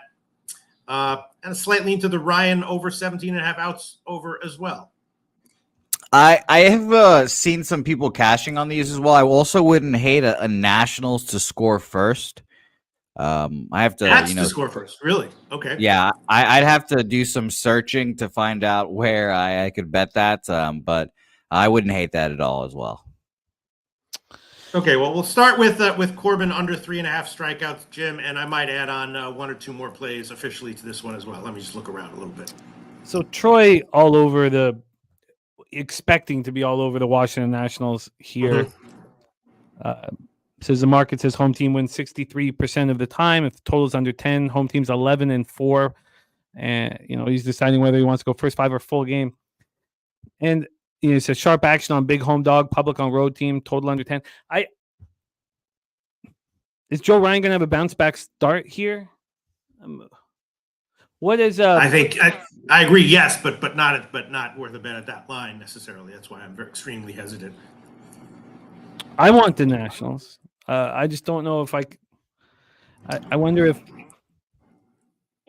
the first 5 unders. See, Troy saying first 5 or full game. I think that we have maybe an advantage with the Nats bullpen. Jose, what are the Nationals' numbers last 14 days against righties? I will look at that right now. By the way, Bovada has Nationals to score first plus 145. So that'll be another. I'm not betting it, but I will be tracking and see how it does if I would have bet it to see how it's going. Last 14 days for Los Nacionales. Sorry, I fucked up the date range. There we go. Against righties, the Nationals scroll. They're 25th, 88 weighted runs created plus. Full season, I will tell you right now, they are 18th, 97. My dude says he likes the runs to be scored today. He's liking the first 5 over 4.5 at minus 104. Are you going to move on anything here, Pete? Well, I already gave the under strikeout prop. Oh, sorry. What was that one? Can you give it to me again? 3.5 minus 132. That's a bunch of places. You can write down Bet Online for that. Pinnacle has 140. 3.5. I really have a lean. I'm sorry, minus 132. Yeah. And a lean to the under 16.5 outs for Corbin as well, and a lean to maybe just the old first 5 team total over. Jose, while you're there, Twins versus lefties last 14 days. The Twins versus lefties in the last 14 days, they are 22nd, 73 weighted runs created plus, and 123 plate appearances. So my dude saying they've been smashing them on the road, but they maybe haven't been smashing them lately. I will tell you specifically left-handers on the road in the last 14 days. They're 18th, only 83 plate appearances, 73 weighted runs created plus. And on the season? On the season against lefties on the road, Minnesota is 9th, 109 weighted runs created plus, so 9% above average there. And that is 300 plate appearances as well, for those who are wondering. No, TJ, I'm not big on home road hitting. I'm more about lefty righty. What about you, you guys? That's interesting. TJ says, do you guys care about home road? I care more when it comes to pitchers, not about hitting. What about you, Pete? Yeah, I agree with that. What about you, Pete? Home road? Yeah, do you care about the offensive numbers for a team home road? It's team specific and stadium specific. All right. There's Kelly McInnes in the house. Okay. Sorry, I'm just I guess I just need to sit with this after, but and how it's pretty nice weather for offense. Maybe I should just stay off of it if I'm thinking about it for that long. Okay, I'll just leave some question marks here and we will roll on. That is You know what? I'm also going to throw on Corbin over hits. Okay, over 5.5. I'll shop around and give you the line on that one. It's going to be a juicy line, but that's all right. Over 5.5 hits on for Corbin. Okay, let's roll on. I'm gonna put question marks around all that. I don't know if I get there, but I don't know if I get there. Okay, let's talk about a tricky one, Jose, with your Boston Red Sox involved. Cooper Criswell and Zach Littell just faced each other in a 7-5 win for the Rays, and neither pitcher looked good. So we're at the Trop here. The Red Sox 14-11 on the road, Rays 14-13 at home. Criswell 2-1, 2.76 ERA, 1.09 WHIP, 28 Ks and 7 walks over 29 in the third. In that start, he didn't look good, but the defense didn't help him again. 5 runs, 3 of which were earned. For Zach Littell, he didn't look good. He's been strong this year, but maybe he's coming back to earth. 3.44 ERA, 1.31 WHIP. Red Sox versus Righties, 243, 726. Rays still just not hitting righties. 235, 666 OPS. Rays bullpens improved mightily, as we expected. 4.22 ERA now, 1.30 WHIP over the season, converting 16-26. Red Sox bullpen 3.48 ERA, 1.24 WHIP, have converted 10 of 19. Let's get into the line history here for this one.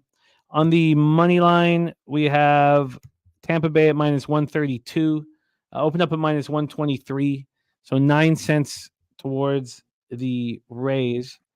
And then from a total perspective, we have this sitting at 8.5, minus 105 to the under. This opened up at 7.5, so we've climbed a full run. And then when we get to the cash flow for this one, 94% of tickets, 96% of cash on the over. It's gone up a full run. 73% of tickets on the Rays, but just 26% of the cash. This is a tricky one. Jose, can you find an angle? Yeah, I stayed off this game as well, but this was one of the leans. I obviously leaned to the over here initially. Doesn't it feel too obvious or too easy that we see both these pitchers go out there, struggle in their first starts against these guys? And we talked about how this was a revenge game, et cetera, and they both shit the bed. It seemed just too easy and obvious to bet the over again. So like I said, that's why I kind of stayed off the over, even though I was leaning that way. And you mentioned the market has moved the number, being worried about overs, and I have to refresh my site real quick because all my totals money's disappeared here. But okay, I guess not. All the totals splits have disappeared on. Okay, I've got him here. There, it's all on the over, and I agree here. I agree. And TJ liking the under. 94% of tickets, 96% of cash on the over, and it's just climbing and climbing and climbing. I agree. We often see the zigzag. Yep. But it takes balls to go up against this kind of a move. Yeah, and it's like it's not like the Red Sox and Rays haven't seen each other recently. They played last week. They know what the relievers look like, and they're just coming off an under game yesterday where the Rays didn't score. So all that has made me question the under. Like I said, I initially came in here like everyone else thinking over, but like I said, this just feels too obvious, you know? It just feels like, oh, obviously these two teams just saw each other, these pitchers saw each other, they sunk. But again, I just couldn't get to either side. And I leaned Red Sox here as well with Ron Crawford, who I think is spreadsheet dog. You're absolutely right. Boston, yeah, he's got a Boston feel in his spreadsheets today. I 100% agree with that as well. I leaned them yesterday. I didn't bet them. I leaned to them again here today. I'm not going to bet them. I just think 123 is a little too much, I guess. I don't know. Yeah, it's interesting. But let's give a shout out to Ron Crawford and then hear Peter Loshak's take.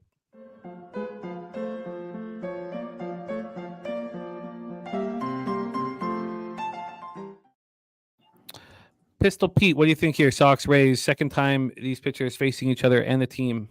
And yeah, well, I think I'm definitely going to bet. I mean, I definitely bet Criswell over 3.5 strikeouts,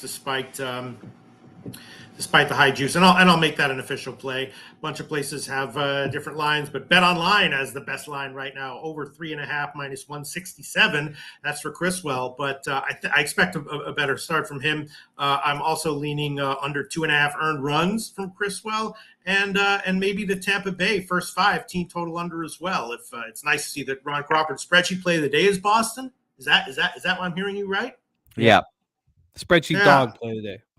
Oh, spreadsheet dog play a day. Fine. Yeah, so I'm definitely going to add on Criswell, leaning Tampa Bay first 5 team total under, and leaning Criswell under 2.5 earned runs. Expecting a better start from Criswell, and maybe a first 5 under as well. What was that juice for the strikeouts, Pete? Minus 123. Okay. All right. I heard someone say juicy, and I didn't. Just wanted to hear that correctly. I heard minus 167. For which one, Pete? Okay, it was minus 167. All right, okay. Oh, yeah. Uh-oh. Huh? I thought of a comeback like 2 days ago that I was going to give you next time you play. I can't fucking remember the comeback now, and I just missed the opportunity. I'm sure there'll be another opportunity in the near future, very likely within the next 30 minutes. All right, I hear you, Jose. Okay. Well, let's talk about my favorite pitcher in Major League Baseball right now, Clark Schmidt. Now, look, the days of him having a 4.8 ERA and me telling everybody that he's better than the numbers indicate are over. Everybody knows how good he is. 5-1, 2.49 ERA, 1.13 WHIP, 55 Ks, 15 walks, over 15 2/3 with 5 jacks. A lot of talk about Rafi Devers here in the chat. My dude says, I love Red Sox today. Says Devers raking right now, hitting right. He's great. 6 straight games with a home run. Trying to make it 7 would be nice. And all of them to the opposite field. Oh, he's just a monster, man. Yeah. You built a hell of a team around him. Oh, trust me. I know what it's like. Don't worry. We're going to be back in 2 years. I'm not worried. They're going to be fine. This team, I'm actually pretty happy with this Red Sox team. It's just we had an incompetent swine as a pitching coach. You know? No, yeah, you're lucky. You've got it. You're in business, man. Thank you. Thank you. Yeah, just third place in the AL East this year. That's what we're coming for. Third place. Well, it's what we have to accept now. We're better than the Rays. We're better than the Jays. Third place. Here we come, baby. Oh yeah, nothing better than mediocrity, man. Tell that to my 500. wife. Mariners, Yankees, Yankee Stadium in the Bronx. We have Wu going up against Clark Schmidt. Wu has been very, very good. For how long? I question whether he'd stay good, and I like Alec Marsh. And Alec Marsh is pitching today, and I don't know what the hell to do with Alec Marsh. Sorry? All right. I didn't mean to cut you off, but I will make the Criswell under 2.5 earned runs official. I just want to quote the line before it moves. Caesars has the best line, minus 145. So we'll make that an official play as well. Criswell under 2.5, minus 145. Oh, yeah. Uh-oh. Huh? Hey, the jerk store called, Jose Bouquet. They're running out of you. Fucking got him. Mother. I've never watched that episode of Seinfeld, so I don't even know. I got you. I just nailed you back, Jose Bouquet. I feel it. Test me again. Test me again, and I'll nail you again. Well, Billy Friedrich had a better comeback, Pete. You should have said, "Oh yeah, what? Sex with your wife." I would have. That would have gone. That's from the show. I'll use that next. God damn it! All right. I'll take it. Yeah, no, you're right. I'm putting myself in a treacherous position because if Criswell gets shelled, that's 3 units and more. So you're right. No, this is a good point. You've had a very good season, Yes. and his wife's in a coma. It was a good episode. Okay, Brian Wu versus Clark Schmidt. So I question whether Brian Wu was able to do it again, and he did it again. He had a great start, 5 in the third, 3 hits, 1 run. No, he didn't have double-digit Ks, but a great start. It was so impressive that Jimmy sent me a text message about it. That's how impressive the start was. It was irritating. Clark Schmidt, though, coming off a great start. 8 innings, 3 hits, 8 Ks, no walks. 5. Is he as good as we saw last week? I don't know. There's Mikey Money in the house. So what do we do here? Brian Wu has had 2 really great starts. We maybe forearm tightness coming in the last start. He's still shoved. We know what he's capable of. He wasn't able to handle all of this potential last year. Maybe he is the man. Maybe he is. Well, now he's got to go to the Bronx, and we're going to find out. Not easy to pitch in the Bronx. Yankees versus righties, 263, 796 OPS. Judge is raking. Mariners versus righties is 227, 670 OPS. Both bullpens have been excellent. Mariners bullpen 3.47 ERA, 1.15 whip, converted 12 of 15 save opportunities. Yankees 2.69 ERA, 1.14 whip, converted 18 of 25 save opportunities. Let's start with the weather here in the Bronx. 74 Fahrenheit, 9 miles per hour, right to left, very slightly in. Dies down to 6 miles per hour. The New York Yankees, they come in as minus 154 favorites right now, and they opened at minus 161. So there's been a move over the last 45 minutes. 4 cents of movement now to the New York Yankees. So minus 157 to minus 161. When we get to the total here in this one, we have it sitting at 8. I was looking at this total nonstop, and I almost moved on it last night, and then woke up and it was at 8, and I was like, oh, thank God. There's been no movement on this total, none now, but it did drop to 7.5, and it's back to 8. 90% of tickets, 87% of cash on the over. 88% tickets, 99% of cash on the New York Yankees. This is absolutely wild, this spot. Take it away, Jose. Can you find an angle, and can you make sense of the statistics and the market and everything combined? Yeah, I mean, again, I've been getting murdered in the last week, as everyone's seen, but I've been getting murdered specifically on these kind of totals. I mean, for the first few weeks, I've just bet these unders and just be happy, and we'll cash, we'll all slap ass. It's great. Now, recently, I bet these unders and these fucking fly over, and I'm just baffled at how 99% of the money in bets can win so consistently recently. I mean, I like the under here today as well, and I want to bet the under.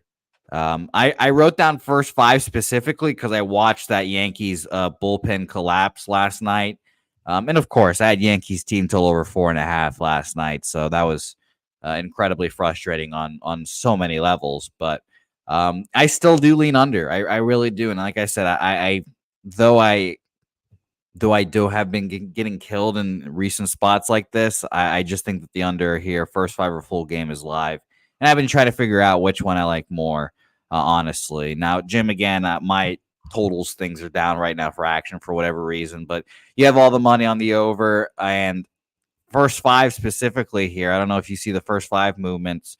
But first 5 specifically for me was a plus money 4, and it really hasn't moved much in that aspect either, which I don't know if I feel good about or worse, but I do just like the under in this game. And like I said, first 5 or full game, I'm not sure which way I'm going yet. Why would all the money be on the over? I find it tricky to understand. Yeah, I agree. This again, the same thing happened yesterday with Kirby pitching. So I agree with that. Oh no, man! Now my totals are off. I shouldn't have done that. Damn it! Fuck. Yeah. So for some reason, actions, all of their totals markets are down, so we don't have cash. Fuck. Okay. Pistol Pete, your thoughts?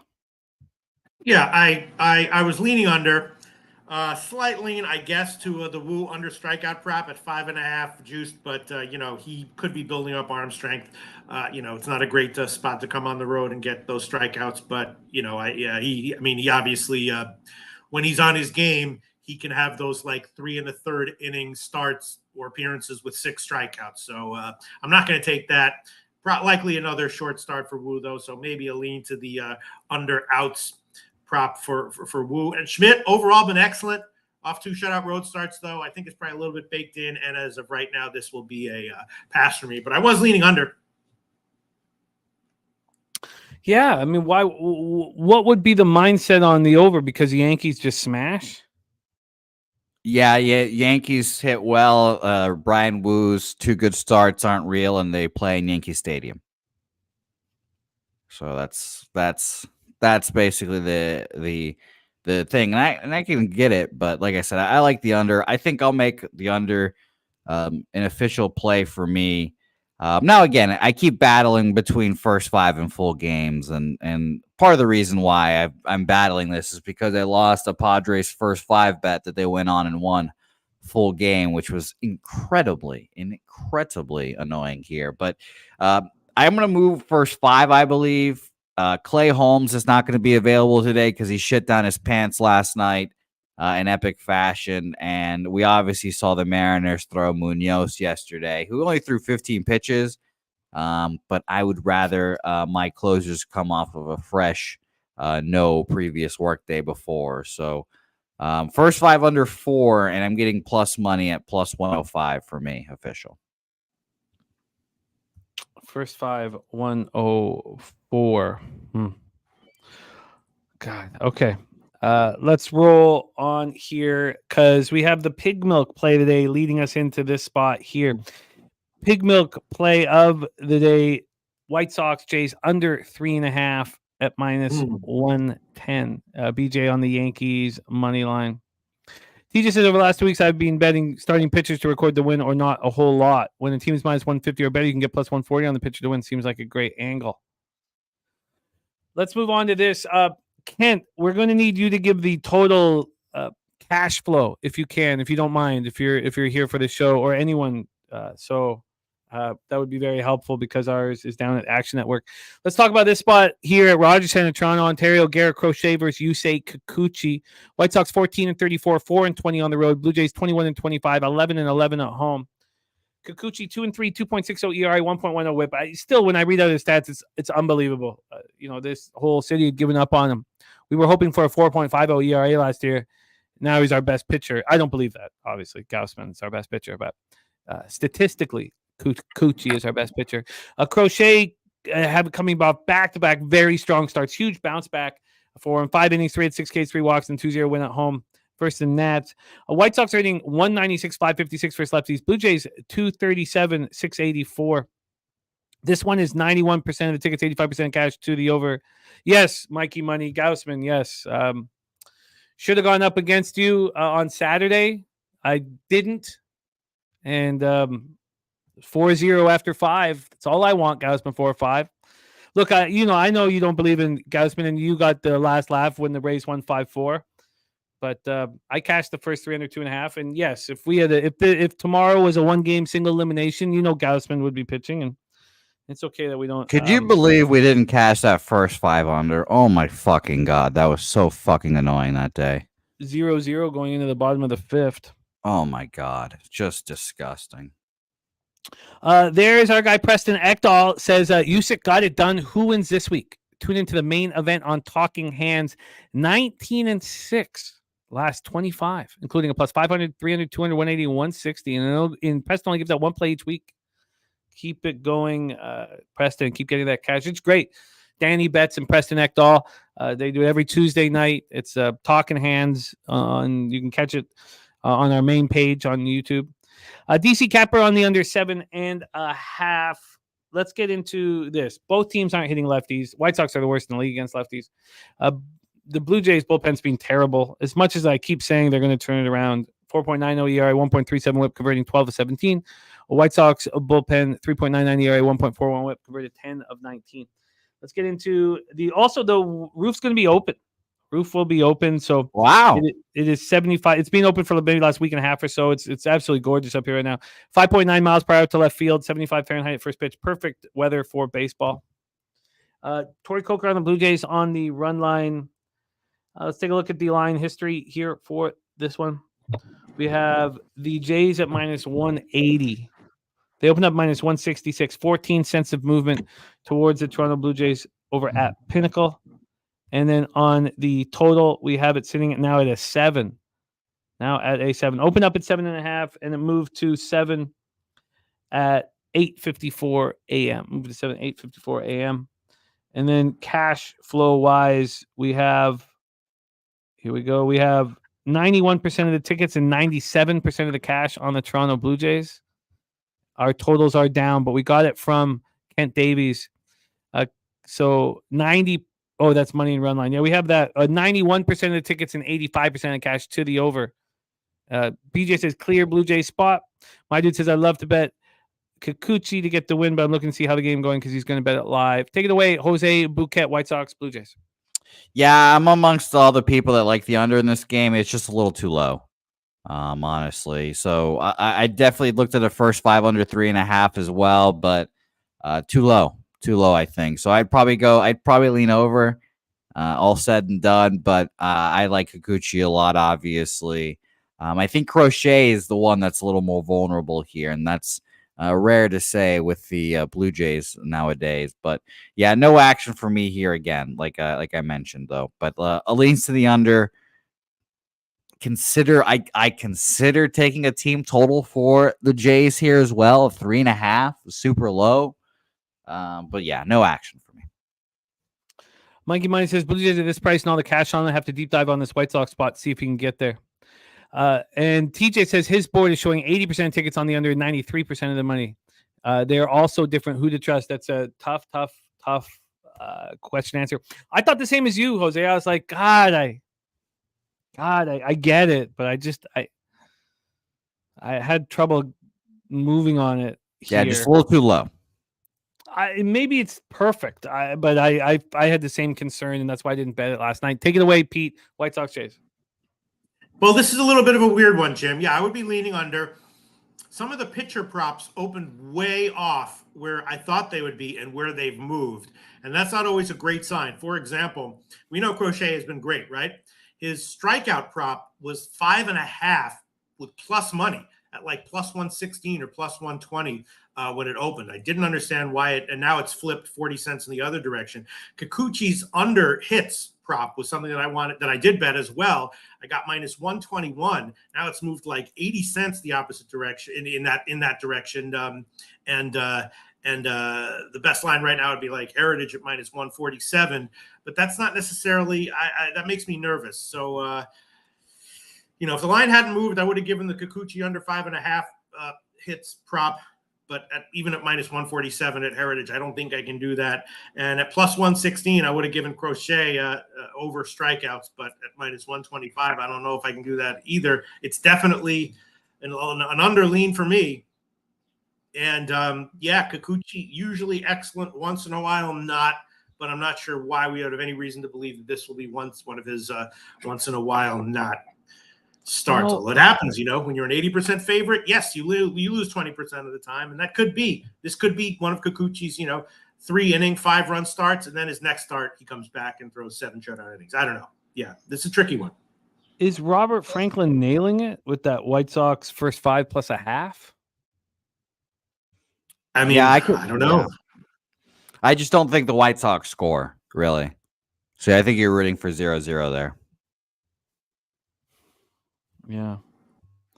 It's a real interesting take. I'm going to sit with it longer. Robert Franklin on White Sox. Joe Yerger says the roof open bothers me. It bothers me too. It was the first thing I went over was the weather today, last night, and I was like, oh, it's going to be open. Everybody's craving it to be open too. It's perfect weather. Yeah, It's White Sox first 5 plus a half. Okay, I'm going to sit with that longer. I'm certainly not going to move on that yet. Or after the show, I'm going to sit with that. That's a Robert Franklin spot there. Okay, let's roll. So Benjamin Mills says, never bet on a bad team to do something good. And Gas Station Sushi was adamant that the worst 5 teams in the league have the most value in Major League Baseball. So again, complete autonomy on how you want to get paid, but and that's not, the Gas is not the only person I've heard that from. A lot of professionals believe the worst 5. What can you touch on that, Pete? Because I've heard a lot of pros say that the worst 5 teams in the Major League Baseball offer the most value in Major League Baseball. Well, I can talk about this for about 90 seconds if you'd like. In general, that would stand to reason because historically, and probably it's still the case now, because people see bad teams, and it's just very, very, very hard to get money on bad teams from anyone except professionals. On the other hand, our boy Barry Horse, my boy Barry Horse, when he was sharing his spreadsheet publicly with everyone and killing it before all the magic happened with him, it was fascinating because this was you remember that year when the Baltimore Orioles were terrible, but based on their betting odds, they were actually being given, they were even worse than they were getting credit for in the betting markets. And that year where he was sharing everything, he was basically killing everything except was hemorrhaging units, betting on the Orioles as a huge underdog game in and game out, and they should have been an even bigger underdog. So yeah, it does tend to be the case that the worst teams in sports mostly only get sharp action, but it's definitely not the case that's always the right thing to do. And Barry Horse's bets on Baltimore that year, exhibit A for that. That was great stuff.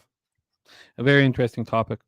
Let's roll on. Head to Wrigley Field for the next one, 7:40 p.m. Eastern with the Atlanta Braves, 27-17, 11-9 on the road. The Chicago Cubs, 26-22, 14-9 at home.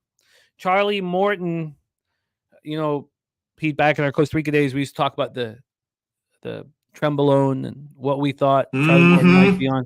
Something happened with him. Because if you had to mention one, if you had to ask me, the first guy who has been both on the auto bet on and the auto fade list, first guy comes to mind is Charlie Morton. Absolutely. And coming off a tough start at these Cubs, these pitchers just faced each other. So we have 2 teams here that just faced each other with the 2, we talked about it with the Rays, Red Sox. Now we're talking here with the Braves, Cubs. And Josh Lower saying, sure, bad teams may win 6 games a year, but picking those 60-plus money spots is impossible to do that consistently. And that is sort of validated again by what TJ's saying. Worst teams offer the most value, but you have to bet them every day blindly, or that strategy doesn't work, in his opinion. So fascinating stuff. Okay, let's talk about Morton Assad. I'm happy to see Josh's comment there. I love that Josh has extreme takes. That makes it fun. So I didn't mean to. Also, I've got a lot of heaviness right now with my action, but great to see you rocking with us, Josh. Again, I was concerned. I was kind of looking for your name. It's you cappers like you, Josh, make it fun. We want extreme takes. We're not yes men. Charlie Morton going up against Javier Assad. Javier Assad in that matchup against Charlie Morton was excellent. 6 innings, no earned runs, 7 Ks, 1 walk, 7-1 win at the Braves. And Morton was terrible. Now, 4 runs, 3 of which were earned. I mean, he wasn't getting helped by his fielders. Braves versus righties, 253, 725 OPS. Cubs versus righties, 223, 679 OPS. We know it's the lefties that the Cubbies smash. Braves bullpen's been excellent. 3.34 ERA, 1.26 whip, converted 13 of 21. Cubs bullpen, 4.18 ERA, 1.38 whip, converted 12 of 21. Let's get into the weather here for this one. We have 82 Fahrenheit, 16.8 miles per hour out to left field. A hugely helpful for the hitters in this spot. Then we'll get into the line history for this one. We have Assad and the Cubbies at plus 106. They opened up at plus 1, now plus 102. So the market just has gone in their direction since when? It didn't. There was some buyback. So it was basically where it opened at 9:30 this morning. From 9:30 this morning on, it's just been a one-way ticket to Chicago. Then when we get to the total in this one, we have this total sitting at 11. We know that the win speaks volumes for gamblers at Wrigley, and maybe too much. This total opened up at 10, and that was at 8:03 this morning. That's how long they waited. Pinnacle, you know that they're pretty safe with their when they release action. Now it's at 11. So we have a 1-run move to the over. And then when we get to the cash flow here, again, I should never have flicked it off, but again, we need Cantor. Anybody in the chat who can help us with the cash flow on the totals, because we're just not. I got you right now. He put it in there. 65% of the bets, 58% of the money on the under. Okay, 60. Oh, interesting. Okay, very interesting. On the under. And then we have 76% of tickets and 47% of cash on the Braves. So sharp action on the Cubs. Sharp action on the Cubs. I mean, do we need more than that here? Or is Javier Assad's 1.48 ERA, 1.03 whip, kind of pushing everybody in one direction? Take it away, Jose Bouquet. Morton, Assad, Braves, Cubbies, a rare night game at Wrigley. Yeah, so this is maybe I'm being a little bit safe here, but we all know what this total of 11 means. The wind is howling out. And I think there's no better team that uses their home field advantage like this than the Cubs. So honestly, I was looking at the Cubs here, but I wanted to be a little safe here and take a team total for the Cubs here. I'm just trying to find a decent one to bet. Excuse me, because I have a minus 140. So that's not going to cut it here for a 4.5 here. So I'm looking around. Bovada has 5.5 plus 110 that I might have to end up taking, which would be my first bet on Bovada all year so far. And I've been just using my local, which has been great until the last 2 weeks. But yeah, I like the Cubs here, and I'm going to move on them. I just need to find a Cubs team total that I can stand betting. Like we're seeing 4.5 minus 140. Like I said, so I might have to take a 4 or a 5.5, excuse me, but I'll sit here and think about it. Cubs first 5, is that too easy? What's the difference in? I'm going to use Bet 365 here, just straight to their site, because it was something that really rewarded me 2 years ago. When I had a legit big season in MLB with you, Jose, was the spots where there was a huge, the Bet365 was telling you there was a big advantage in first 5s. This is at plus 105 full game, minus 105 first 5. So not huge advantage, but an advantage. Pistol Pete, very interesting game. A lot of eyes going to be on Wrigley with the great Braves in town and the upstart Cubbies. Take it away. Yeah, it could lose, but I bet the Cubs and I bet Morton props under. We'll see what happens with him, but I did hit the under 6.5 at like minus 160. Now it's down to 5.5. Maybe I'll give that one. Although with the weather the way it is, he's probably going to go for strikeouts. I like the outs prop under as well. And again, these things are not far from locks, but I'll make that one official. Morton under 16.5 outs, minus 115 is the current line at Caesars. Pinnacle has minus 138, but I'll take the Caesars line under 16.5 minus 115. And yeah, I would also be leaning Cubs in general, Cubs team total over. Also, Morton hits over, which seems to be headed down, I think, which is a little bit weird. Let me see if that's accurate, if I'm looking at this correctly. What was the juice on the Morton under 16.5? What was the juice on the Morton under 16.5? Minus 115. And I'm also leaning Morton hits over and earned runs over, Cubs team total, all those correlated bets on this game. I'm leaning them all. TJ saying Iglesias, Jimenez, Minter, Johnson all pitched yesterday. Jose, why are we not on the Chicago Cubs first 5 full game like DC? I'm just being a little safe. Like I said, I like the Cubs here. And I was just a little worried about Assad, and Assad is if Assad has another good start here today, he's gonna put himself in fucking Imanaga. I forgot exactly what the stat was, but it's like 2 pitchers on the same team haven't had a sub like 1 ERA on the same team since like the 1970s. Like the Dodgers with Don Sutton and Joey Slapdick. I don't know. It was a crazy number. So Assad has been quietly almost as good as Imanaga. And it's really just the Braves offense that puts the fear of God in me. Honestly. And that's why I wanted to move on a team total here as well. And because Pete's here, I truly want to take the 4.5 at a juice minus 140. Oh, yeah. Uh-oh. Huh? But I won't do that. I'll just stick to Cubs full game money line for me here. And What Jimmy- pitcher from if either of you guys can answer this, would you say is more comfortable with the wind blowing out? I mean, who is the fly ball pitcher of these two? I think Charlie is. I mean, their ratios are about the same, but yeah, the ratios are about the same. Morton gets a little bit more strikeouts in my estimation, in my mind, that I'm trying to remember. I can't remember the exact. And he also has a bigger problem with walks. So if you start walking people in this kind of environment, that's not good. Not that Assad once in a while doesn't have, but yeah, in general, Morton, gives up, more walks and gets a few fewer strikeouts. I think. Well, no, Assad gets fewer strikeouts, right? I'm just looking at it now. But Morton gives up more home runs. So Are we concerned? Because Billy Friedrich, if Billy Friedrich didn't put that post, I would already have moved on.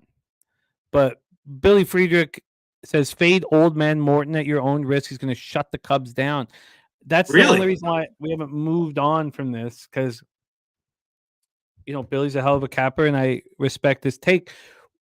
But I don't. Everything is pointing to me that Assad is more than capable of doing it again. Do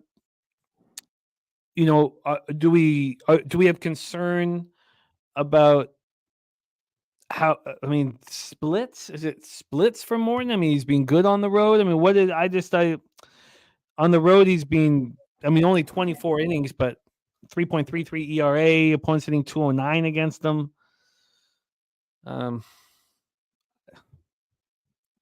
This is screaming to me back the Cubs here.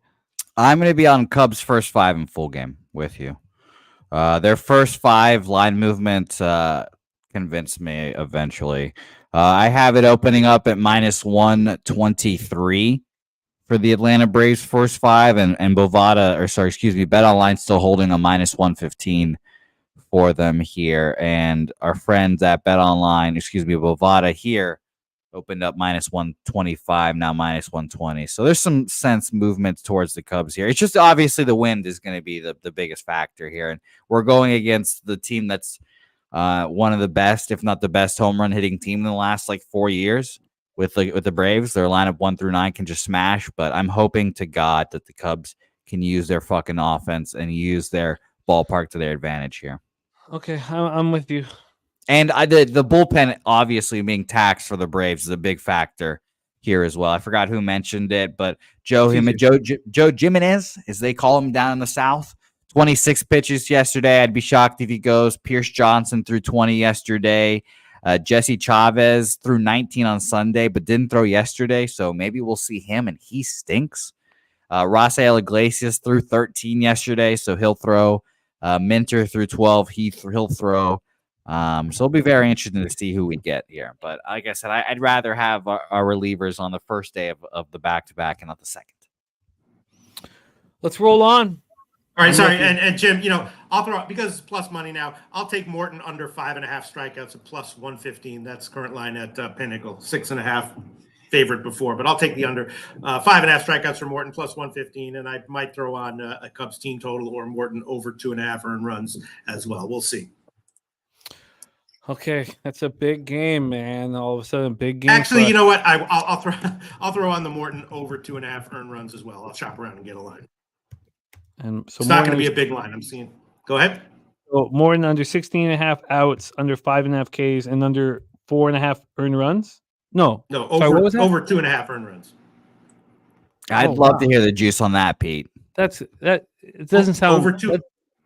Really? Over 2.5 earned runs is let's see, right now at Bet Online minus 112. What? Over 2.5 earned runs. Bet on 9 minus 112. With a total of 11? Over 2.5 earned runs. Bet on 9. 112. Pinnacle does have minus 133. Heritage, let's see. Caesars has like 133. Wow. I guess I'm gonna fire up the Bet Online account. Heritage has 125. Heritage has minus 125. That's just crazy to me that they're hanging at 2.5 with an 11 total. I mean, they're only 10 cents off of everyone else, 15 cents off of everyone else. Yeah, I thought it was a 3.5. Yeah. No, you thought wrong. Wow. I'm with Jose. I'm astonished. Over 2.5 earned runs minus 112. Abdabet in the house says, Wow. love Jimmy from Morocco. Love that. Love that. Thank you for joining us, Abdabet. Hope all is well with you and your fam. And thank you for capping with us, my friend. TJ showing 78% of tickets and 59% of cash on the Cubs money line. Completely different for us here at Action. But again, whom do you trust? 24% of the tickets, 53% of the cash here at the Action Network. But God, is it one of the most difficult things in our industry is, what do we trust when we get the cash flow information from all these different sites? And do you believe in the NBA injury report? Yeah. By the way, Pete, I'm gonna fire my Bet Online account and move on that. That's fucking crazy. That doesn't make makes sense. It doesn't make sense. When you got to shop around, and when I was hitting so many NHL player props every Tuesday, a lot of those best lines were at Bet Online. Well, I just can't. I just am baffled. It's a 2.5. Like I thought it would be 4.5 at least. Well, that's market wide. That's just crazy. Yeah. And speaking of Bet Online, if you're looking for a new account, this is for new accounts only. If you do it through our website and use the code Pub Sports, $1,000 bonus, 100% up to 1,000, 100% bonus up to 1,000, and it doesn't have to be crypto. Now, should that's Pete when Morton's earn runs are just minus 112 to the 2.5 over? Should that concern us if we are interested in the Cubs and this totals at 11? Is that a sign from the books that we should not bet the Cubs? I mean, I think it's a small sign from Bet Online in particular that they don't expect Morton to get crushed in an earned way. Yeah, of course. It's all concerning. Sure. Go ahead. Yeah. Well, Morgan says he doesn't believe that cash flow is accurate, even if it is a majority of the data is missed because many people and larger syndicates are waiting for lineup locks to place bets. It's interesting because I've always felt that the syndicates are trying to beat numbers so that the syndicates get in pretty. I mean, not obviously right off the top because there's limits, but it's an interesting conversation here. And what about Joe Yerger saying maybe Morton has a short leash? Sweaty Butch says the line tells me Morton does good and the bullpen struggles. Like it just doesn't make sense. It's just so weird. That's the weirdest line of the year so far, honestly. Yeah, I'm with you, TJ. The groups the groups are all the syndicates are all about beating numbers, So, but again, Morgan, it's part of the fun is having, different ideas about all this. They're about beating numbers when the limits are high. They couldn't give a shit about numbers when the limits are low, though. Absolutely. Okay. Okay. So again, does that one? I'm sorry we've been here for so long, but Jose, does that make you only want to be on the Cubs full game? Yeah, I probably will that will be my replacement for first 5, basically. I guess it's a little juicier, but whatever. So yeah, I'm on Cubs full game and full and earn run. Sorry. So plus 107 for me full game, and then Morton 2.5 at minus 112. The first pitching prop, if you guys consider that a pitching prop, that I'll be betting all year. Ooh, pitching prop. Jose. Okay, let's move on there. Morton under 16.5 outs for Pistol, under 5.5 Ks. The outs are minus 115. The Ks are plus 115. Over 2.5 earned runs, minus 112. Jose, on the earned runs and on the full game. I've got to decide what to do with the first 5, but I will be on the full game. And the ribeye play of the day from Mikey Money is in. It is Bellinger.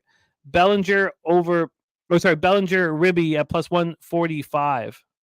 And Joe Yurkovich has a question. This is a fascinating baseball game. We can sit with it for a second longer here, even though I can't wait to talk basketball, and we're almost there.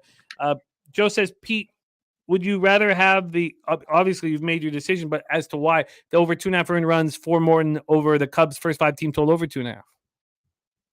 Yeah, it's just, I mean, I guess I would rather, because, there could be a throwing Morton out there for a 6th inning, ill-advised style, and then he gives up, the last 2 that's needed to go over. You know what I mean? Yeah, I mean, it's the same thing, basically. Very similar. All right, let's move on to a very difficult game. That was fun. I'm starting to get a little bit of the anger out. So let's move on here. And Swiggy has the deposit bonuses link right there in the chat from our guy Swiggy. All of our deposit bonuses. We have BetOnline, MyBookie, Bovada, and others. So hit that link. Let's roll here. These are 2 pitchers that are in my rotation. I love them both very much. And this was a really, really difficult game for me to cap. Detroit Tigers at Kansas City Royals. Royals are rolling 30-19, just like Joe Yurkovich was saying right there. 19-8 at home. And the Tigers are, meaty fucking ochre. We're at Kauffman Stadium in Kansas City, Missouri. Let's get into the weather here in Kansas City, Missouri. We have, here we go. 77 Fahrenheit, 24.6 miles per hour out to right field at first pitch. Now it dies down to 14.7. Let's refresh this because it's been changing, but it's just crazy wind blowing out, and it's changed drastically. God, every time I press refresh, it changes drastically. Jesus. I mean, this makes me want to smash it. It's so hard to, when we're getting all this different information to really, we're making bets based on this information. And I have smashed my computer before. You can't see it, but I don't know how it still works. Yeah, it wasn't really a smash. It was more like a throw up and toss and glee and joy, apparently. I have no recollection. 77 Fahrenheit at first pitch, 17.9 miles per hour to right field, between 17.9 and 17.3 miles per hour. We have 91% of the tickets and 86% of the cash on the over, 91 and 86. Again, the Action Network is, again, proving how we should not invest in them. The money line right now is the Royals at minus 107. They opened up at minus 105, so we only have 2 cents of movement towards them. And then we have total-wise, this total sitting at 9. This opened up at 9, got up to 9.5, back to 9, up to 9.5. I mean, the fact that this is juiced to the under minus 116 and 9 with the wind blowing out the way it is a testament of how good these 2 young pitchers are throwing the ball right now with the way the wind is blowing out to right field. Let's get into the cash flow on the money line, as that's the only thing we're able to give right now. And that is 67% tickets and 83% cash on the Kansas City Royals, and the line's not moving. I mean, that's the big thing that really threw me for a loop. Obviously, the wind blowing out crazy doesn't make sense, but Joe Yurkovich says the line says Detroit's the better team. I don't think so. This line is absolutely nuts. It's telling us that despite the wind being the way it is, Casey Mize is going to continue to throw the ball well. Casey Mize coming off a 2-0 loss at home versus the Marlins. He pitched great, 6 innings, 2 earned runs. Just Tigers can't hit. 3.50 ERA, 1.19 whip on the year. He's only allowed 4 home runs over 43 2/3. I really like him. Alec Marsh is a bet-on pitcher. Now, he went up against Wu. And then I screwed up. I thought that Wu might be vulnerable. I took the Royals first 3 and first 5 on the plus money in Seattle last start. Should have just taken the unders. Very, very upsetting here. So Alec Marsh, 5 innings, 5 hits, 2 runs, just one of which was earned. Allowed the jack, 7 Ks, 1 walk in that start. Tigers versus righties, 236, 692 OPS. Royals versus righties, 241, 703 OPS. Tigers bullpen's been very good all year, and the Royals bullpen's been okay. The back end has been very good, converting 16 and 21 saves. That's, there's a issue league wide of closing games. 4.09 ERA, 1.41 whip. Tigers bullpen 3.34 ERA, 1.19 whip. Can you guys find some sense in all this? Because I haven't been able to. And I've been staring at this game for 18 hours. Take it away, Jose. Mize, Marsh, Tigers, Royals. Floor is yours. Yeah, I couldn't find a way through this game either. I've mentioned that these in-division games are getting, tighter, contentious. Every game counts when it comes to these teams because they're all pretty tight. So I lean under, but I didn't want anything to do with this game, honestly. The Tigers can't hit, and I don't trust them. The Royals, I don't trust in general, even though I think they can hit and they can pitch pretty well. But there was no action for me, unfortunately. Pistol Pete, what do you think of all this? Well, I was leaning early overs and Mize under outs. Not that Mize is necessarily going to have a bad start, but that he might not necessarily go deep. So that's definitely how I was leaning. Running the first 5 over at 4.5, and Mize under 16.5 outs.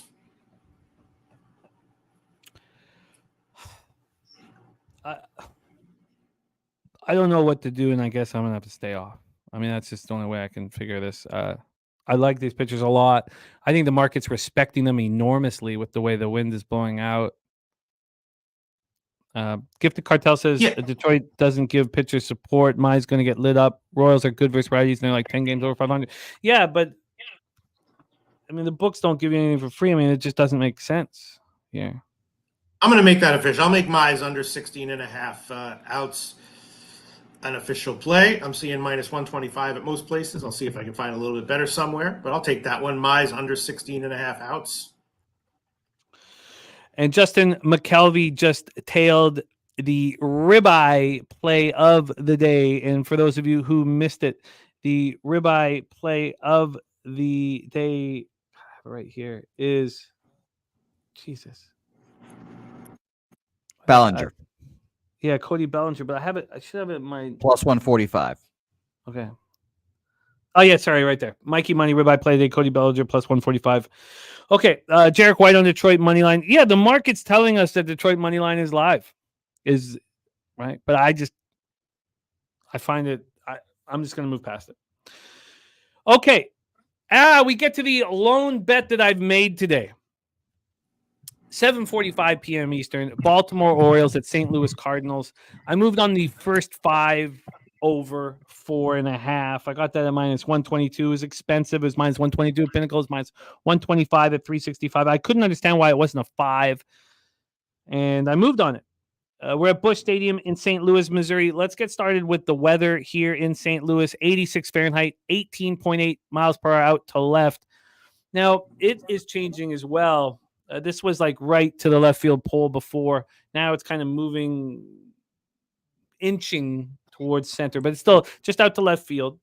18.8 at first pitch, 13.3 later in the game. 86 Fahrenheit, hot in St. Louis. Joe Yurkovich has moved on Baltimore minus 145. Make America Great Again is on the over. And TJ saying he likes that Cody look as well for the ribeye play of the day from our Mikey Money. Star of Last Call, Monday through Friday at 6 p.m. here. Kent Davies has 95% and 95%. Now, when I bet this,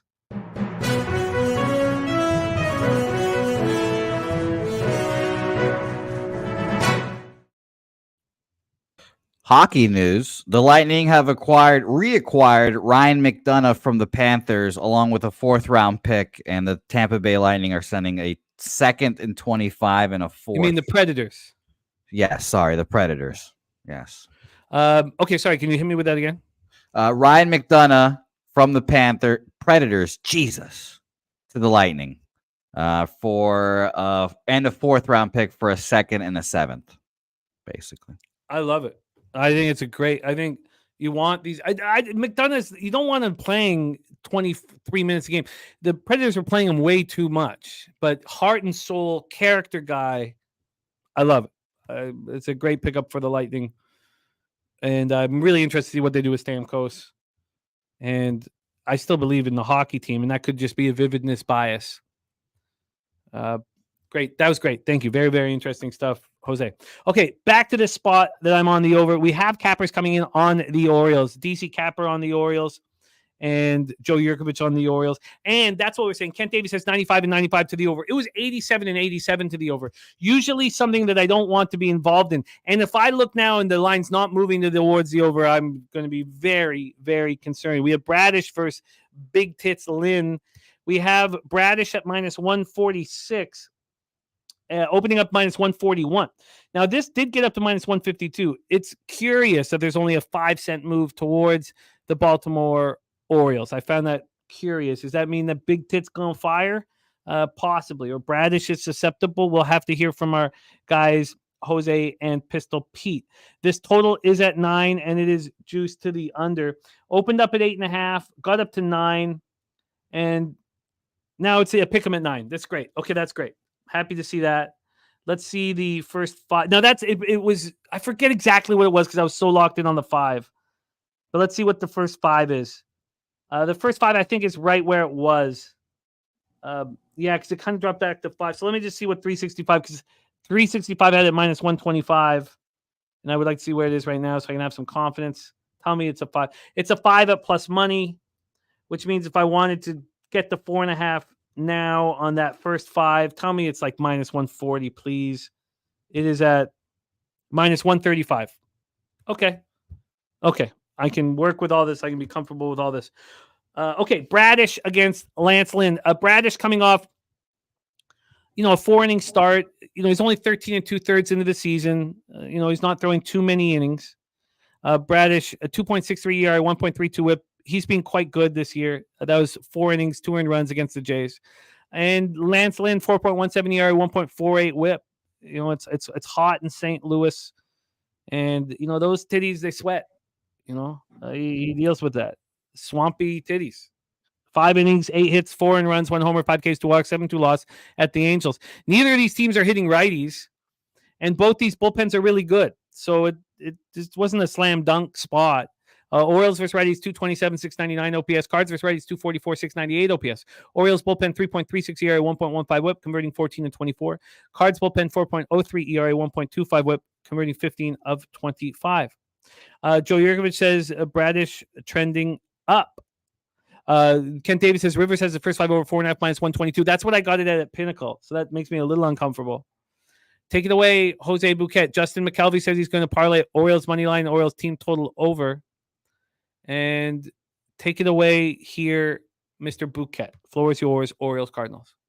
Yeah, I'm a little worried this is square, but I'm going to take Orioles first 5 minus a half, minus 120.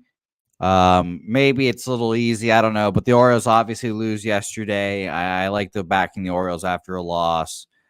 Bradish, very good. I don't trust Lance Lynn. This is one of those bets where, sure, the market doesn't make me feel great about it. But I do trust the Orioles here, and I trust Bradish to get the job done, especially after Cardinals having a nice day. So Orioles first 5 minus a half. There's our guy, UPK, Ayash, Yala, our guy, Robert Cherry in the house. What up, my man? Take it away, Pistol Pete, Orioles, Cardinals. Yeah, I agree with that. It's obviously an obvious play or whatever, but I definitely am willing to fade Lance Lynn. I bet this in a few ways, but definitely Baltimore, first 3, first 5, or race to something is good. And I won't put a bet on there. I'll just figure out how I want to do this. But yeah, Bradish is nice, but it's more a fade of Lynn right now. So I got to figure out what I want to do, but I'll which bet I want to make official, but I will make something official. Huh. Okay. I wonder if that should just be simple addition. 69 and 77. That's not too bad. Do you believe, Jose, that the line's moving enough in that direction for you to be comfortable with the bet, or not enough, and that's why you're focusing on first 5? For full game, you're referring to? Yes. Yeah, I think it's well, I had this opening up at -148 at Bet Online. We'll start there. Obviously, we know how Bet Online goes, et cetera, et cetera. So from -148, you're basically -150 to -165. It does make me feel. It's -165 right now, Bet Online? Yes, and same thing with Bovada here. That's what I'm looking at on my site. 19 cents different than what's at Pinnacle right now. Let me double check. That was on the site I was looking at, and I'll go directly to the Bet Online website. Bet Online right now -152. So I must be looking at first 5 there. Excuse me. Let me double check here. That makes more sense. Let me double check. Yeah, I'm on first 5, of course. Classic. Well, that makes me feel better about the first 5 at the very least then. So let me refresh and go full game to you real quick. I had this opening up full game. I mean, honestly, it's not much different. I had full game opening up at -120, now up to -150 there. That's on Bet Online.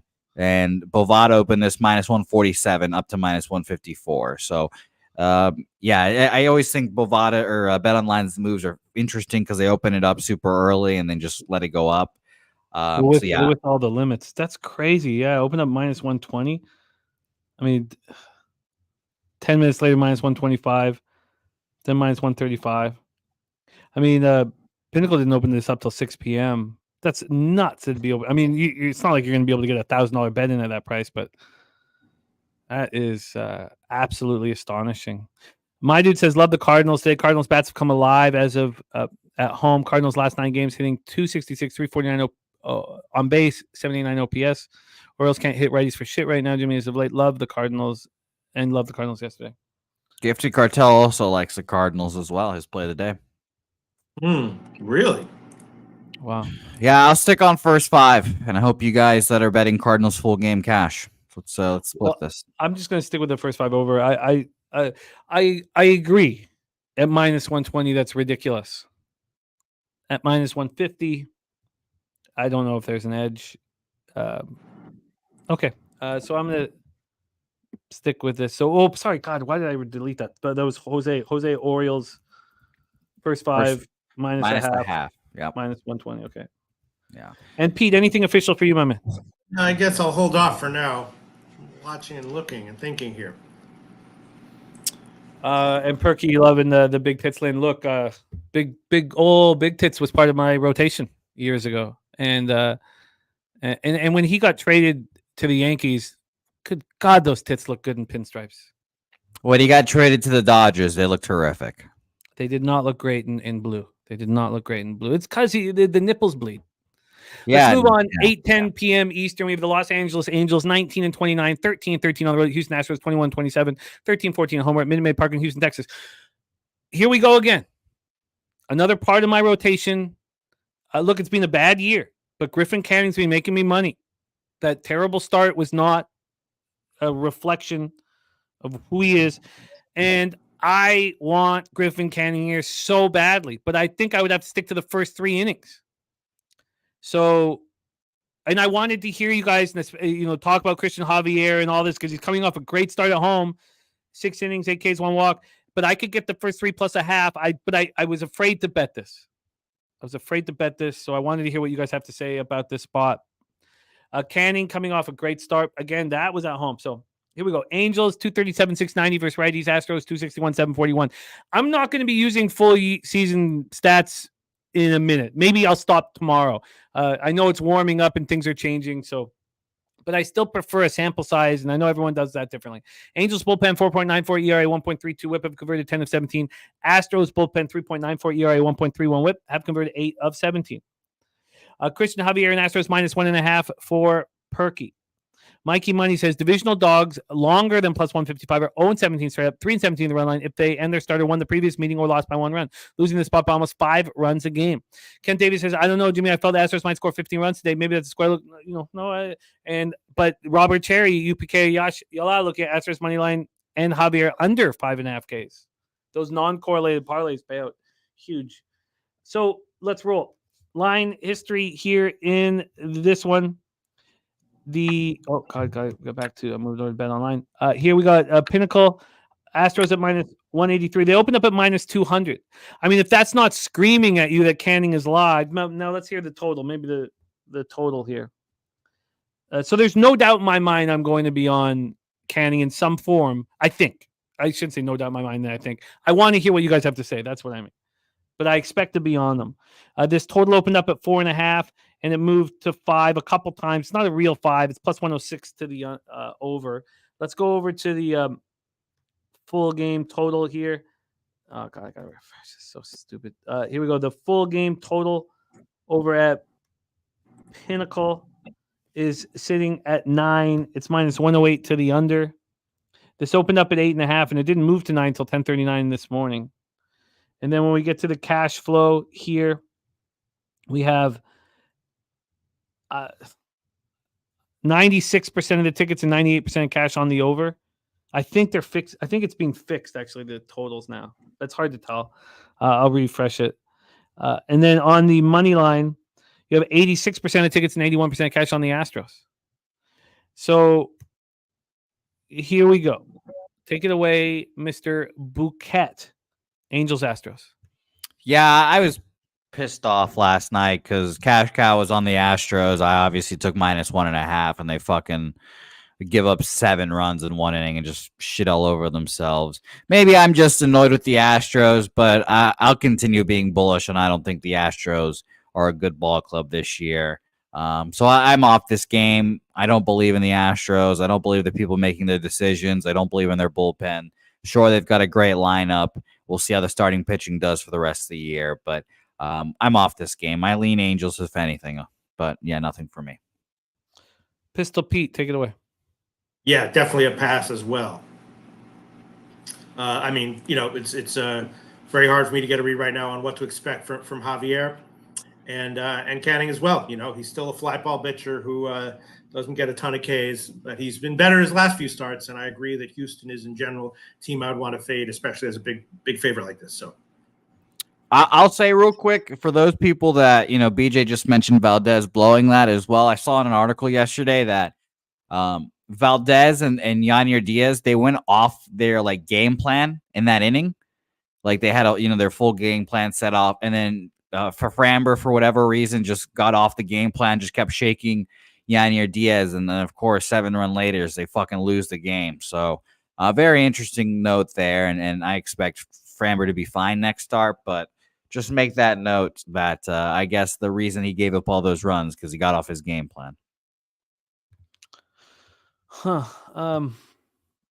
Let me just quickly, Canning does not have good numbers against these guys. When did he see them last? Here, let's just quick. I'll just take a quick look at the splits here against the Astros. So he hasn't seen them this year. Remember, he was off for 2 years. And then I can't get the splits in that year. It's so annoying. Come on. In 2021. So it was in 2021 before all of this fell apart. 6 earned runs and 2 1/3. In those, they hit 2 jacks off of them. I'm just not entirely sure how to hammer this, whether or not it's first 3 plus a half. The problem is that's minus 120, and I'd be turning a dog into a favorite. But I'd prefer Canning that first run through the lineup. Is that it goes against one of my rules, but okay, let's roll on. That. Hey Jim, you can add on another bet for me. The Baltimore St. Louis game, first 5 over 4.5 minus 121 current line Pinnacle. Baltimore St. Louis, first 5 over 4.5 minus 121 current line Pinnacle. We'll see. Damn it! So I bet that early this morning at minus 122. So I don't like that it's gone down a cent. First 5 over 4.5 minus 121. Well, that was the only bet I made before coming into the show. So I'd like to hear that you're on it. Okay, let's move on to 9:40 p.m. Eastern.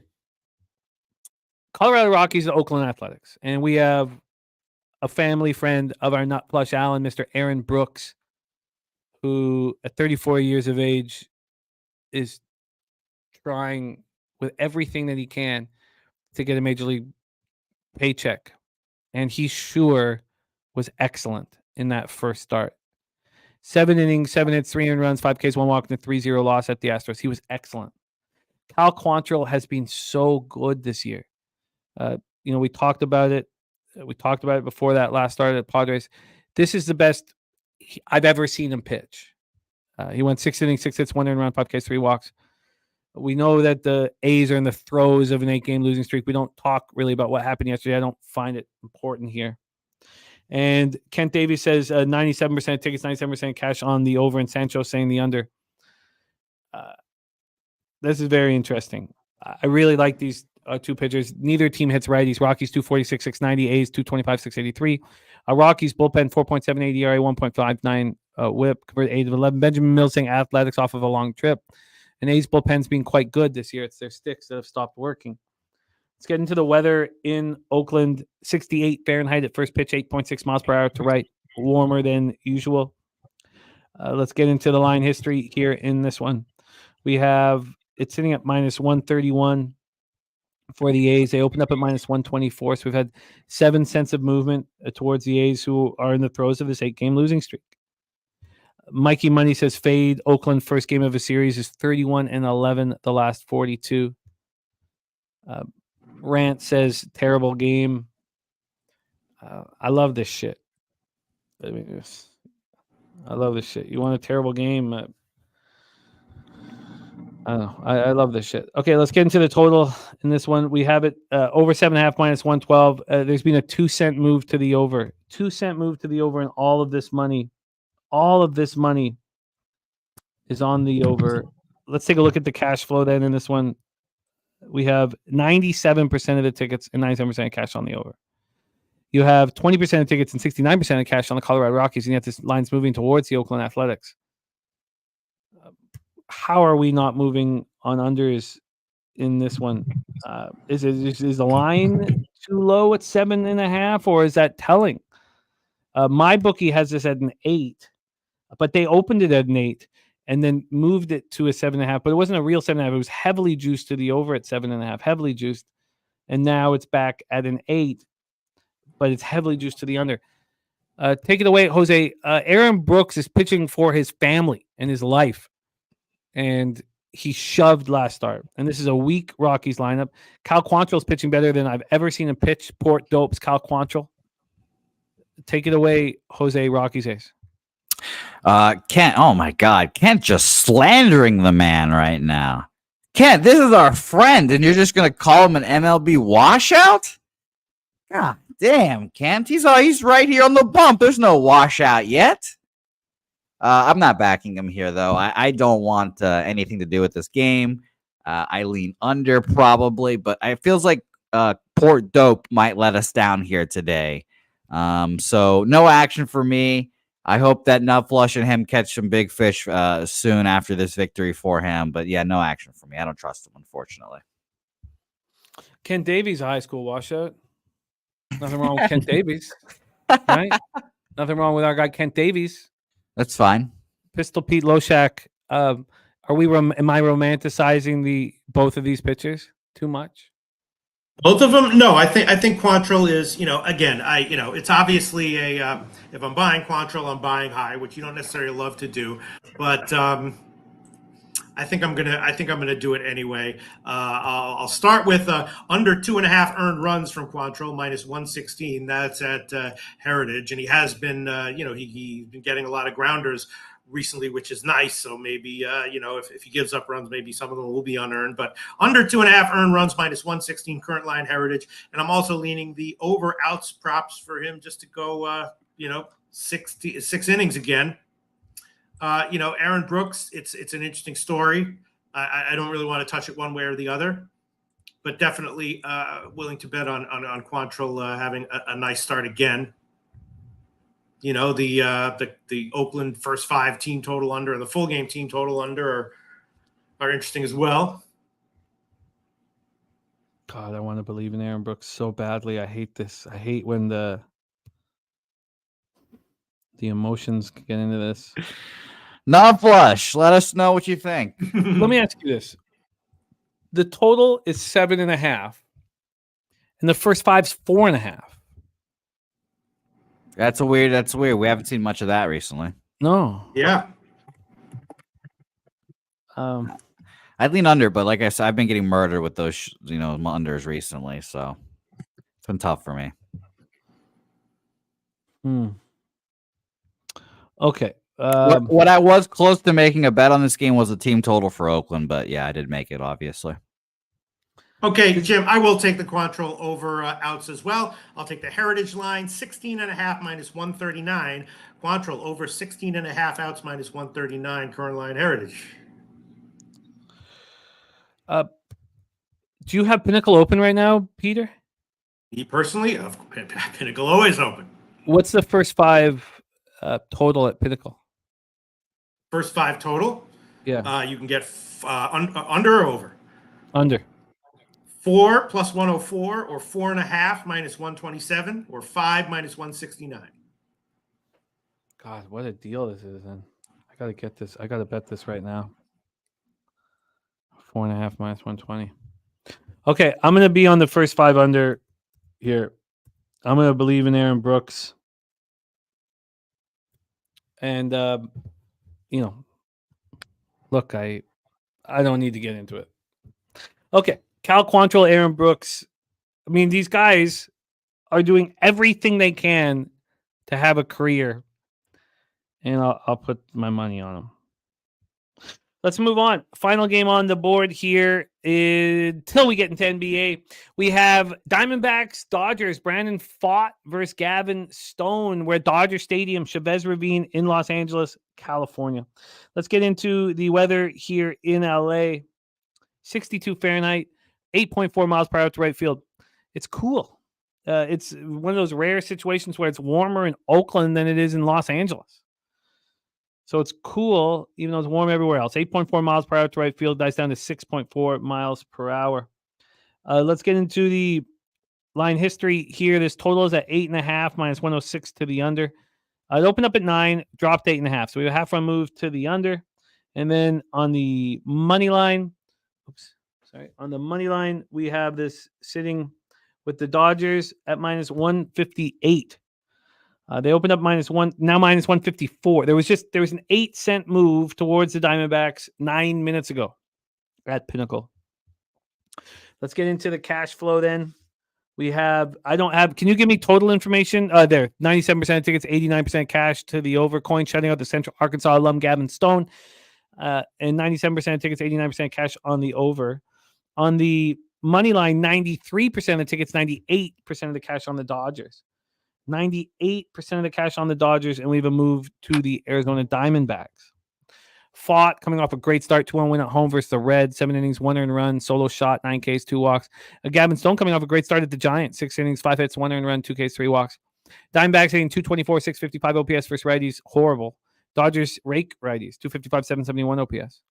This Dodgers bullpen is elite, 3.04 ERA, 1.05 whip, converting 15 of 21 saves. While the Diamondbacks bullpen struggles, 4.72 ERA, 1.43 whip, converting 10 of 21 saves. Here we go. Jose Bouquet, Diamondbacks, Dodgers. Yeah, nothing here again for me. If I was rolling better, I'd probably be on Pfaadt in some form or fashion, as he is one of my guys this year. And shout out to Kent Davies. His good comments here in the last few minutes made me laugh. 93% of the bets and 97% of the money on the Dodgers there, and it's moving towards Pfaadt and Co. So I think they're live, but it just not enough for me, I guess. I don't know. It's just been rolling rough, like I've said. So keeping the volume a little more down recently. In normal circumstances, I'd be on the Diamondbacks though. So and it's obviously tough to fade the Dodgers at any point. God, this feels like a low volatility situation where the first 5 under and the Diamondbacks first 5 plus a half. The question is, would you be turning the dog into a favorite in the first 5 plus a half? And you would be at 365.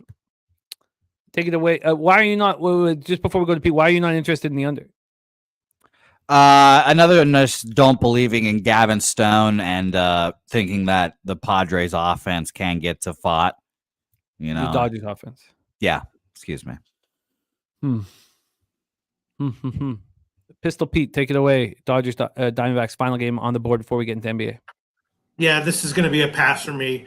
I was thinking about, maybe under 4.5 strikeouts with Stone, but it's a huge fave line, maybe over 4.5 hits with Stone, but I'm not going to give either of those, and it's going to be a pass. I think first 5 under and the Diamondbacks first 5 plus half. Almost all my actions late. I'm going to have a ton of action late. Give the Cartel says Fott isn't good on the road. Last season, Dodgers lit his ass up, especially at home. Dodgers are one of the best teams against righties. Fott is going to get cooked.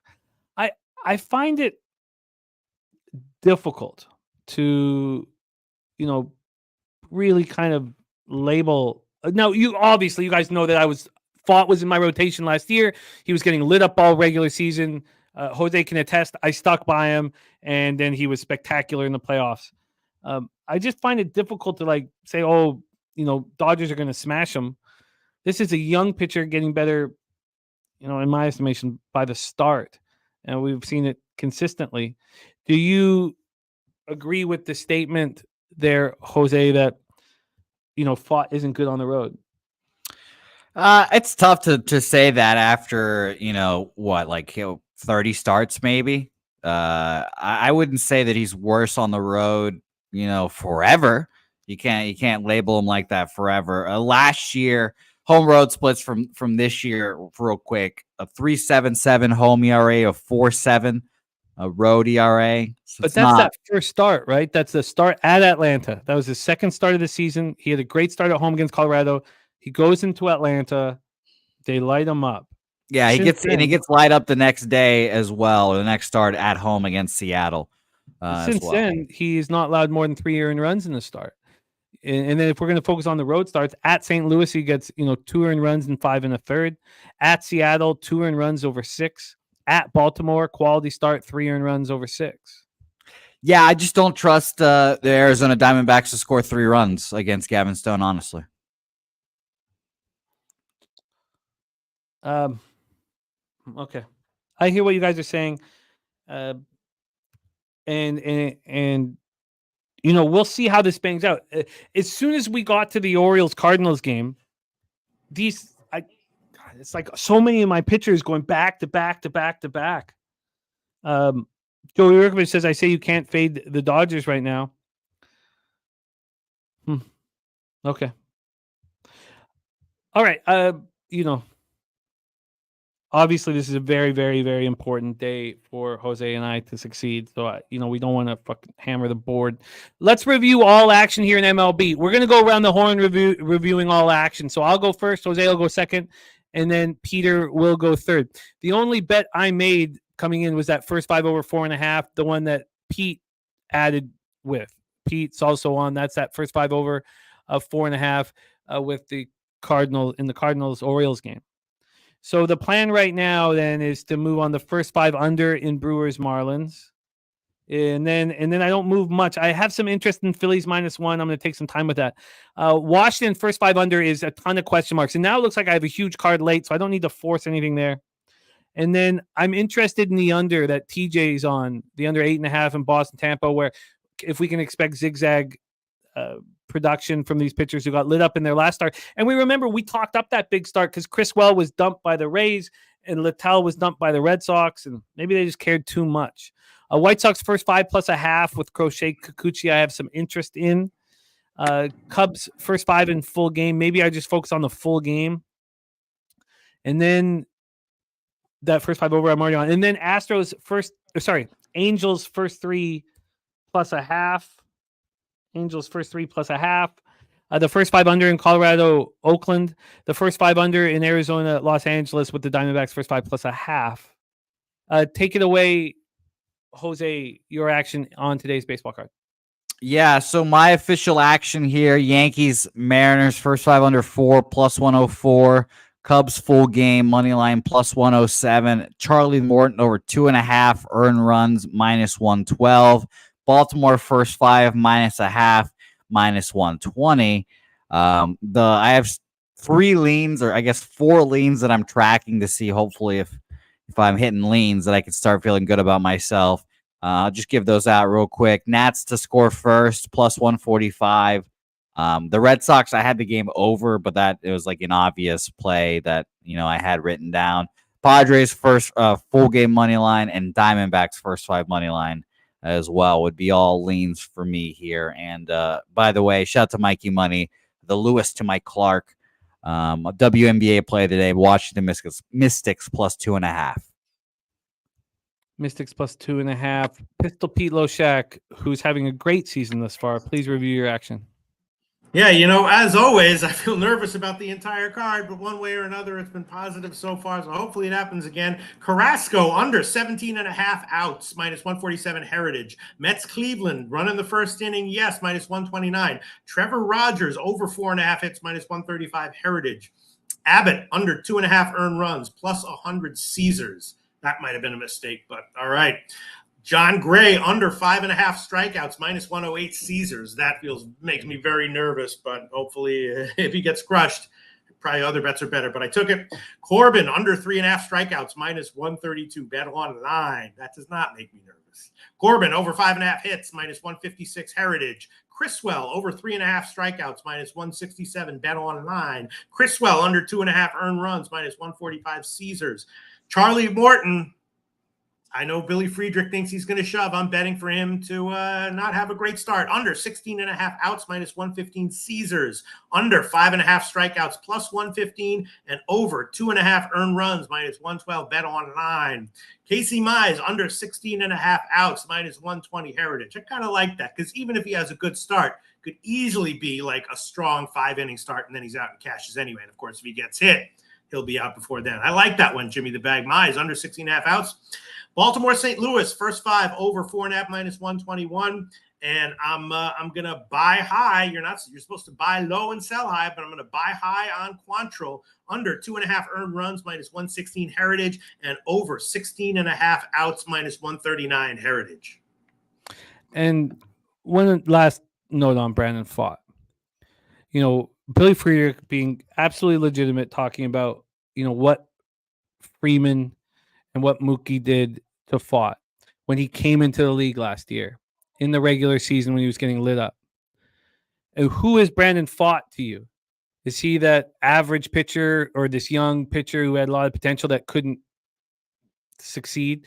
Or is he the guy that wins game 3 over the Dodgers to sweep the series and Freeman and Betts go 0 for 4 against him? He hasn't faced the Dodgers yet this year. I mean, you answer that question, you decide what bet you want. And I'm saying that Pfaadt is not that kid who got up in the regular season last year and got touched by the Dodgers. And that could blow up in my face. But that's the decision you guys got to make. And it's, fair. Gift the Cartel says it's going to happen to Pfaadt again. That's the fun of this shit. And obviously, I've had a bad season thus far. So if you want to be on the other side of me, it's a good place to be. Jimmy, do you want to guess who the pitcher that was going against him? Oh, wow. That was a... Okay, let's guess. I don't know what the question was going to be, but I'm going to say Zaza Gabor. Is that how you say it? Jaja or Zaza? Jaja, my bad. Jaja Gabor or Gabor? Jaja Gabor. Jaja Gabor. Jaja Gabor is my answer. That's my answer. All right, let's get into NBA, and we'll let the Sweaty Butcher lead us into NBA. And I'll get this up here because it looks like we lost the internet here from Jose Bouquet. So let me just move over here and get this. Here we go. It is time to talk. Oh, and let me get the background switched as well. Oh, that's not what we want. Here we go. Oh, that's not what we want. Oh, that's not what we want. All right, whatever. Let's just roll. Here we go. East Finals Game 1. We have a huge, huge basketball game here. And when we talk Pacers, Celtics, it really comes down to just one thing. And this is the answer you have to ask yourself. Now, first off, before I say this one thing, Sweaty Butcher leading us into this says, going back to last year, teams with more rest than their opponents in game 1 of the playoffs are 14-4 against the spread. But you have to ask yourself this. Do you believe the Pacers are in playoff mode right now? They pack their bags, the 3 suits and 3 ties. Now, I know players don't need to wear suits and ties, and you can see that by Scotty Barnes dressing like Janis Joplin on the sidelines of basketball games. But do you believe here that the Pacers are in playoff mode, or do you believe that they come back to earth after the finest shooting performance in NBA playoff history? That's what you have to ask yourself. And when I ask myself that question, it takes me to the Boston Celtics. Now let's talk about the situation here, because I've not bet it. I have hit 7 in a row in NBA. I'm not plus money on the year. I expect to be plus units on the year. I expect to be when we finish this season. Let's talk about the line history here. We have the Celtics right now at minus 10.5. They opened up at minus 9.5, and then they went down to 9 for a cup of coffee on Sunday night. They get back up to 9.5, and they get to 10, and then they get to 10.5, and it looks like it's going to be, there's 10s at other books. So 10 or 10.5. We'll get into the total here for this one. On the total, we have a 221.5 minus 108 to the over. I thought when this got to 222 that this was just going to keep climbing. It was just going to keep climbing to the over. That does not seem to be the case. Pete, I know you want to open these games up, and I apologize for rolling. I was just kind of in that mode after baseball, but why don't you take it away and set up the tone? I don't even want to talk. I was thinking maybe in our videos, instead of like just having the mic sitting there, just picking it up like a rock star or a rapper and doing it like this, doing my analysis like this, Jim. I don't know, man. Look, I mean, you're right. Indiana, the only thing that makes me nervous, I was like, I'm just going to do what BJ and Tori Coker tell me to do, but you told me that now they disagree, right? Tori Coker says Pacers playing with confidence, free 10 points, too many. But, I'm thinking the same thing. You know what I mean? Indiana, obviously an excellent offensive team, but they can be held down. They got held down by the Knicks on the road. They got held down by Milwaukee twice on the road. Boston can hold teams down. So I'm thinking, I don't know but Tori Coker had a great read on that Indiana was likely to get held down by the Knicks. Well, no, he just liked the Knicks spread, not necessarily the team total under. I inferred that. I deduced it when Nutflash Allen said he liked the Knicks team total over. But I'm thinking that, Boston is the real deal. And you're right. Indiana 2 days ago, coming off of a game 7, putting up 130 points on the road. I can understand why, in general, you might not want to take Indiana team total unders, but I'm leaning Indiana team total under and first half team total under as well. The totals, as you know, by Operation Garcia, the totals have been very difficult. Look, the under in the Minnesota-Denver game is so different than any total involving the Pacers. If you want to bet an under in the Pacers game, they simply have to just not show up because both these teams' efficiency is off the radar. Also, if you look at what they are offensively ranked in the NBA and defensively, these are the best 2 teams offensively. Celtics are number 2 defensively. Pacers don't show up. They're like 26th, and we'll go over all of those stats. Mikey Money says round 3 angle 16-44-1 against spread for Celtics, losing outright by 3 points on average. And he says over for me. In fact, wouldn't be surprised to see Pacers smash. So the Pacers have played the playoffs at 93.06 possessions a game. The fact that they're putting up the numbers there offensively is unbelievable. And same with Boston. Boston is the slowest pace of any team in the NBA in the playoffs this year at 91 possessions a game. Yet both these teams are shooting spectacularly well. When we get to the cash flow, we know that the world's on the over, and I thought it was just going to keep going up. 93% of the tickets, 96% of the cash is on the over, and I'm keeping a very close eye on it. I thought 222.5 here at Showtime. Now it's 221.5. That kind of throws me for a loop. And then on the spread, it's pretty even. 40% of the tickets, 45% of the cash on the Boston Celtics. The Pacers are shooting 50.7% from the field in the playoffs, phenomenal, 38.1 from three. And the Celtics are just shortly behind at 48% from the field and 37.7 from three. First off, let's get the Kristaps Porzingis out of the way. Out since the Game 4 injury to his calf muscle. He's already ruled out for Games 1 and 2 of this series. Celtics are 5-1 in the record without Porzingis in the playoffs, but they haven't been tested in these playoffs. We don't know who the Celtics are. 9 of their 10 games, including both losses, have been by double digits. When we talk about clutch time in the NBA, this is the craziest fact that I've ever heard a team coming into the conference finals with. I've never heard of anything like this for my life. The Celtics have played 79 seconds of clutch time in the playoffs.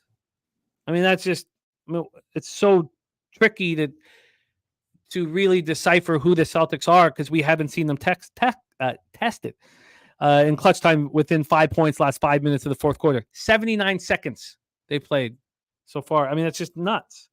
So Indiana led the NBA in scoring during the regular season, 123.3 points per game. Boston, 120.6 were second. Then we go into what the Pacers just did. 67.1% from the field. That's an NBA playoff record. If this was the regular season, I would be on their team total under, and I would bet against them in the next game. I don't see why I don't do that here. I just want to talk it out. I want to hear from everybody in the chat. I just want to talk it out. That's why I haven't moved on anything yet. I also thought this total would keep climbing. So Celtics won the season series with Indiana 3-2, but they actually beat them badly. And they had the 5 games because of the play-in tournament, but they destroyed them in a couple of those games. The deficit for the Pacers minus 12.2 points per game against the Celtics, that's their worst against any team in the league. In those 5 meetings, the Pacers didn't shoot the ball well. So what are your expectations of the Pacers right now? Are they just locked in? They're going to shoot the ball well. They shot 46.8% from the field and 31.8% from three. I mean, those are huge numbers, way below what they've done in the playoffs and what they did in the regular season. We know what works for the Pacers, and that's that Tyrese Halliburton has to be aggressive. He's got to take shots, find his own shot, get open for shots. When he doesn't, Pacers lose. And the Pacers wins over the Knicks, 24 points per game, 17.5 shots per game. In the losses, 17.6 points per game, 11.3 shots per game. In the regular season, Halliburton was their leading scorer. Now they have Siakam. Spicy P, he's just cool, calm, and collected. He's just been there and done that, and he handles his business. He's been playing very well. You go to the Celtics, you got Tatum, 24.3 and 10.4 boards in the playoffs. Brown, 23.1, 6.6 boards. And then if you go deeper, what Peyton Pritchard is doing off the bench, now you could say, look, TJ McConnell's doing the same thing. Totally valid. But Pritchard is making 42.9% of his threes right now. That's a huge bonus for the Celtics. I want the Celtics. I'm just not sure exactly how to bet them. That's my thing right now. I want to fade the Pacers after the greatest performance in NBA history, playoff history. I want to fade them. All right, who Jim. doesn't want to fade them in that situation? Jim, check it out. I'm ready. I'm going to make an official play. I'm going to take Celtics first half team total over 59.5. Celtics first half team total over 59.5. I'm going to shop around a little bit. Minus 116 pinnacle, but I'm going to shop around a little bit. Again, I'm listening. Capping the cappers. That's what I'm doing. Okay. Listening to you, Tori Coker, BJ, Nutflush Allen, everybody. Well, look at Mikey Money. Mikey Money, Pacers first quarter, first half, second quarter, third quarter, second half. Full game, all money lines, question mark. You know, that's what AOD Pacers money line.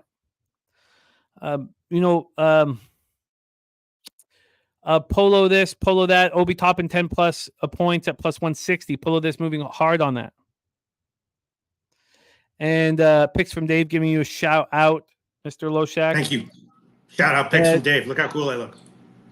Joe Yurkovich says referee David Guthrie 22 and 39 to the home team against the spread. Home team sitting 36% against the spread.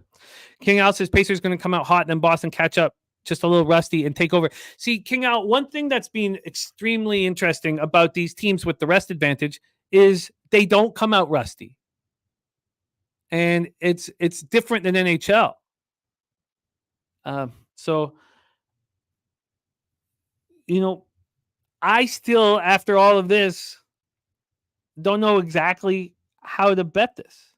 Jim, 59.5 minus 110. That's Heritage. 59.5 at minus 110 at Heritage. So my biggest angle, so you got to ask yourself when you're capping this game, what is your biggest angle in this one? My angle is yeah. Go ahead. Okay, my biggest it angle starts with this. It starts with the right. It starts with the no comment from not Flash Allen from last show. I forgot the exact words. I just remember the punchline. He was like, "Are you telling me that the Pacers are going to come out here and suddenly be like, all right, guys, we got to crack down on defense?" No. And are they going to come out? Yeah, I know. I understand it's a big game against the Celtics, and they came off this huge win. They won with offense, not defense. They're going to come in here and be like, let's clamp down on the road in Boston against this team to try to get a win in the first half, holding it low scoring. No. So Celtics are going to come out. They might be a little rusty for the first 5 minutes. At some point, they're probably going to start to put up their numbers. And then in the second half, things might get a little bit different. If the Celtics have a big lead, maybe they slow things down. If it's tight, maybe they slow things, not exactly sure. But my angle is based on everything I've heard from everyone over the past bunch of weeks. Mostly, and the primary factor is Nutflush Allen's no comment. And Indiana's not going to come in here, clamp down on D. Boston is going to jump out to a big lead in the first half, and they might not cover a big spread. I don't know, but I think it's a good bet that they get to 60 in the first half. Booyah. Yeah, I've got to figure out how to bet this, and I need to sit with this longer. Astute Chaos, Sly Astute. He's on the first quarter over 57, the first half over 113.5. Astute says Celtics have been known to push the pace in the first quarter.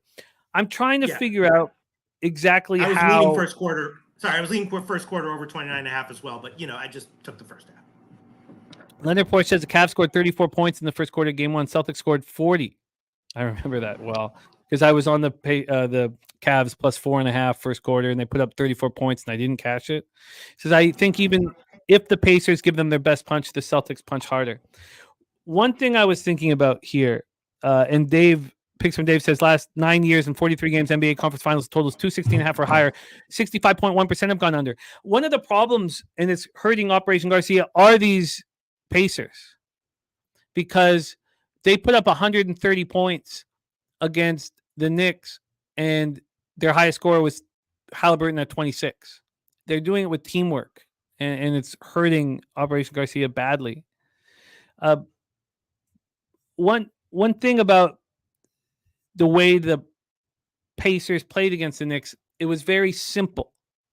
The Knicks were beat up and were playing a very, very short bench, so run them into the ground. The Pacers have been running and running and running.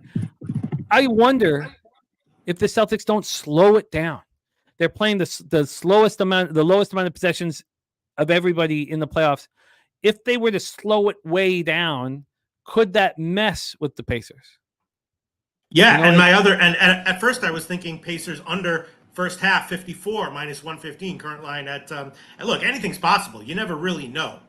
But I mean the Pacers can put up points. At some point in the first half, I think they go back to doing what they do, both teams. You know what I mean? Yeah. Yeah. And I'd love to do a hedge both ways and take the Celtics first half team total over and the Pacers first half team total under, but I'll just stick with one. It is absolutely amazing to me. Amazing that these two teams are playing with such few possessions a game and playing as well offensively as they are. I mean, they're just shooting the ball through the roof. Robert Martin says Boston will not play with their food. Celtics win easily. Joseph Gomez says new series, same Celtics. Game 1 blowout, game 2 lost. BJ says people trying to get cute seeing Pacers plus 10 line. In reality, the books say the Pacers coming here flat, and this game should be over by the third quarter. Troy Torrance looking at the under. I'm going to be very... God, it's so hard to bet an under here. It's so hard to bet an under with the way these teams are playing, but And also it's almost taking me away from the Pacers team total under. But I guess when it comes down to it, that's what's starting to become appealing here. Is that it is appealing. I'm just worried that if Boston blows them out in the first half, that they actually, stop playing intense defense, and then you could sneak over. You know what I mean? Yeah, but Pritchard and Cornette, they're trying to earn time here. Yeah, no, you're right. Based on the first thing I'm going to do is the Celtics first half team total over. But based on other things I was listening to you guys saying and reading, I was thinking once again Pacers first half and full game team total under, because like we were talking about before, these 60-win teams in baseball, you got a time. How do you figure out when they're going to actually get their wins? And the Pacers, how do you figure out when they're actually going to score under 96? This might be one of them, Jim. You know what I mean? Yeah, I do. The only thing it's just that like Torrey Coker is really so jazzed on the Pacers in general, spread wise. So that's making me nervous. The 105.5 team total is nuts. I mean, I understand what BJ's seeing, because he's looking at that total at 105.5 going, the books put out a number that they're begging you to take the over. I believe now Nutflush Allen's probably working right now, but he is got to be looking at the under. He is such a big proponent of when the books are offering a line that doesn't make sense to go, against it. They just put up 130 points. Now the books put up a 105.5, Pete. It's nuts. Well, look, I mean, they went into the Knicks, a bad spot for them, 91. They went into Milwaukee game 1, first game of the series, 94. Later on, they're down, they're up 3-1. It's a tough series. Again, on the road, 92. So this is a team that is going to score in double digits some of the time. And maybe this is it. Well, I do like that, but I'm going to stick with the Celtics first half team total over. I do not want to have 3 bets on this game. So I tell you what I'm trying to decide between is the Pacers team total under, which I'm afraid even to write it. I guess the first half under would be the more appealing spot because of what you were talking about. What if it just gets away from the Pacers? Yeah. The Celtics first half and full game, and the Pacers first half team total under. Are the Celtics good on D? I mean, it hurts, and I don't. It's surprising that their numbers are so much better with Porzingis on the floor. But if you look at their stats from the regular season, they were the second best team in the league statistically, defensively. And they play slow, right? If they want to. They are the slowest paced team in the playoffs. Okay. So Pacers already have 3 games under 100. Now they're going up against a team that, with Porzingis, but they have good defensive numbers. Slowest paced team in the playoffs. Why are you scared to bet a team total under? Because I'm down 4.3 on player props. I see. All right, I'll take the hit for you. I'll add that one on. I'll use the bet online line 106 minus 110. I'll chuck that one on there. I did kind of want the first half instead, but I'll take the Pacers team total under full game 106 minus 110. Painter Life. We talked about it off the top. It's Operation Garcia here is 599 and 549. But the average line is minus 114. I've been betting them all 200 flat. So I was up 6 after the first round, and I'm down 4 after the second round. And it's just been tough to deal with. So it's a 10K swing in 10 days, or no, I guess more than that. That's like 2.5 weeks, 3 weeks, which is better than having a 10K swing in a weekend. So, it just is what it is, man. Look, I mean, I was at the third year of studying a play my friend was making, and I decided to hammer it, and it was the wrong year to do it. I don't know what to tell you. I've got to sit with this now. I've got to sit with this, and I'll do just that. Lee Davis says he's doing a first quarter under 56.5 small. And BJ says betting a team off a game 7 is ridiculous to me. I don't care what arguments you can make about it. It does seem to affect teams in basketball more than NHL, but that's not the thing to me. The situation for me is the fact that they had the best shooting performance in the history of the NBA playoffs. I mean, it's just put a period after that. I mean, that's where it stops. So I've got to sit with this now. I've got to sit with this, but and I don't want to triple up here. And I have hit 7 straight, and I want to come in here tomorrow looking to go double digits straight. So we'll see how this all bangs out. Well, I'll do 2 plays with you, but I'm liking the first half the first half Boston one much better. Celtics first half team total over 59.5, and then Pacers full game under -110, 106 -110. Bet online. All right. Thank you, Loopy, my friend. Okay, so that is our breakdown here. I'm going to be moving, as you guys know, on the Celtics with 2 bets in some form or another. Now, obviously, I need the unders bad for Operation Garcia because I'm not jumping ship. I'll drown on this fucking ship. So there you go. That is the breakdown of Pacers Celtics here. AOD saying they need Benedict Mathurin. Pacers playing team basketball. They're playing very well. It's going to be a fun Eastern Conference final, and I can't wait to break down the Western Conference final. And there you go. Nupfal Sean says, what number can you get on Pacers team total under? So there you go. 106. There you go. I could. All right, Jim. I gotta go to a dim sum social in like a few hours. I gotta get out of here, Jim. All right. All right, my man. Get that blouse on, and I will. Thanks very much, Jim. Regardless of what my picks do this week, win, lose, or draw, I will wear the Mark Jacobs top again next week, though. For real. I think we need something new, brand new, and blouse. Okay. Blouse. It has to be called a blouse. If we can't call it a blouse, don't wear it. It feels like a sweater. If it's not a lady cloak, don't wear it. All right. Okay. We'll figure it out. Well, but I made that promise earlier in the show. All right. I'll see you all next Tuesday. Thanks, Jim. There he is, Pistol Pete Loshak. Where is he going? Dim Sum Gangbang. Wow, that sounds great. Yeah. There you guys go. That is our show for today. Thank you guys for joining us. Sorry about how heavy I just am right now. It is what it is. And Tori, come on. Oh my God, Tori, you're changing your bet right after Pete leaves. I guess Pete. Thank you, Billy Friedrich. Okay. And he's also taking the Pacers team 12 under. A full flip from Tori Coker. Respect, Tori. Respect. Well, he's letting us know, putting it out there.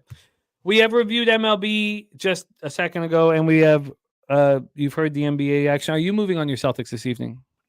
I should, but I am not, just because of how bad I've been, betting wise, just baseball wise. I'm keeping it strictly to baseball, except of course I was on our Canucks last night as well. But I do expect them to smack and romp, though. You said it. The Pacers coming off of one of the best shooting performances, if not the best, especially in a game 7. Best performance in NBA playoff history. I expect to, and I think they'll get a reality check when they realize that the Celtics aren't the fucking 2.5-legged fucking New York Knicks with Jalen Brunson playing and doing everything. So I think they get smacked in the mouth game 1. They'll probably win game 2, and the Celtics win the rest of them.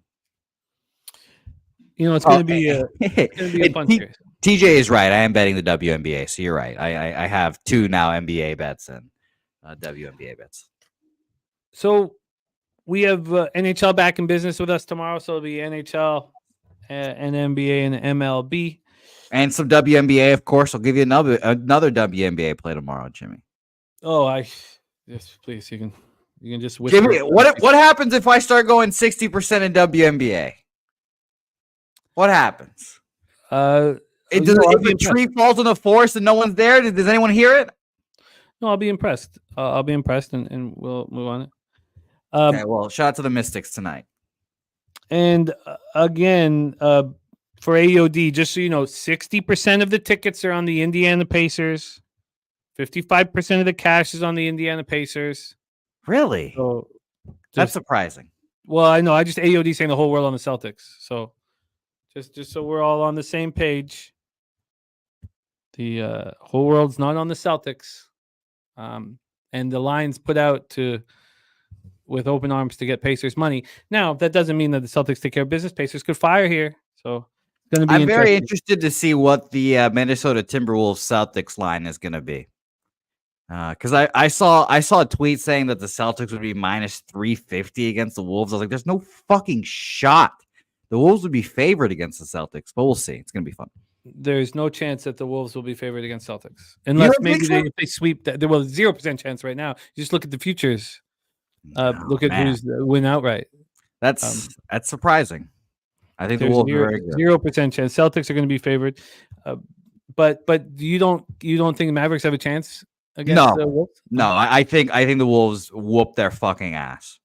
I think the Mavericks love making the semifinals, the Eastern Conference Finals, and then they face a really good team and then get their ass spanked. So I think Anthony Edwards will probably guard Kyrie, and then Luka will get dogged by what's his name, McDaniels. And then if they try to go to the rim, which Kyrie, 80% of Kyrie's game is going to the rim. Good luck. You've got Rudy Gobert there, who sucks, but the one thing he can do is guard the rim. So yeah, I think they win in 5. Wow. So if you take the Wolves minus 2.5 in that series, you'll get a nice juicy payout. Let's just see what it is. Let's see what it is right now. Let's move over here. Where could I bet this? Yeah, but I'm I guess alone on Wolves Island here. I think the Wolves are incredible. That was the series with the two best teams in the league, obviously to me, Nuggets, Wolves, and I think the Nuggets would have beaten this Mavericks team in 5 too. Wolves minus 2.5 at plus 240. That's not as high as I thought it would be. I think they just beat the shit out of them. But everyone knows about my basketball opinions are a little out there, I guess.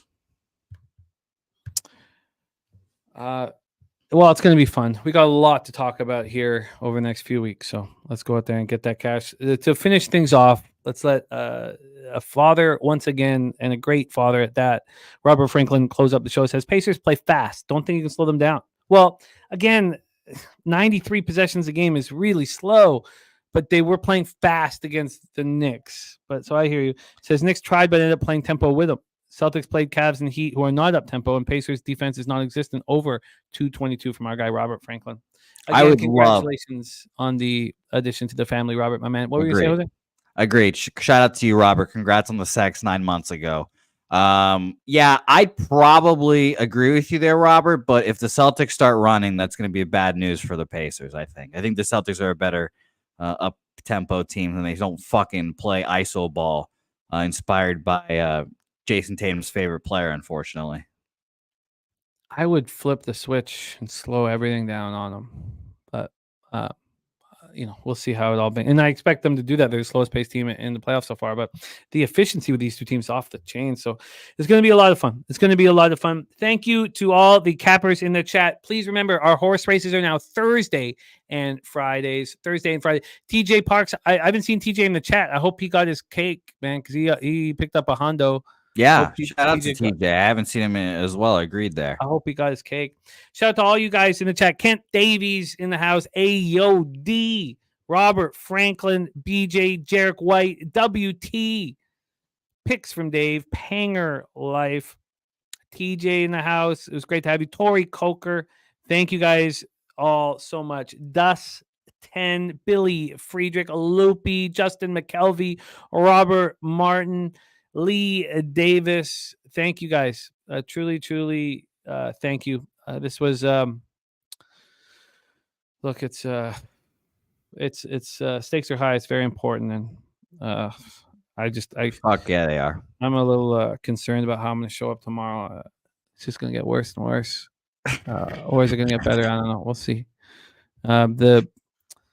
the consequences are real. Are severe. Yeah. So we'll No, see how that plays I out. agree with you wholeheartedly. Losing $600 these last 2 weeks was not a fun time.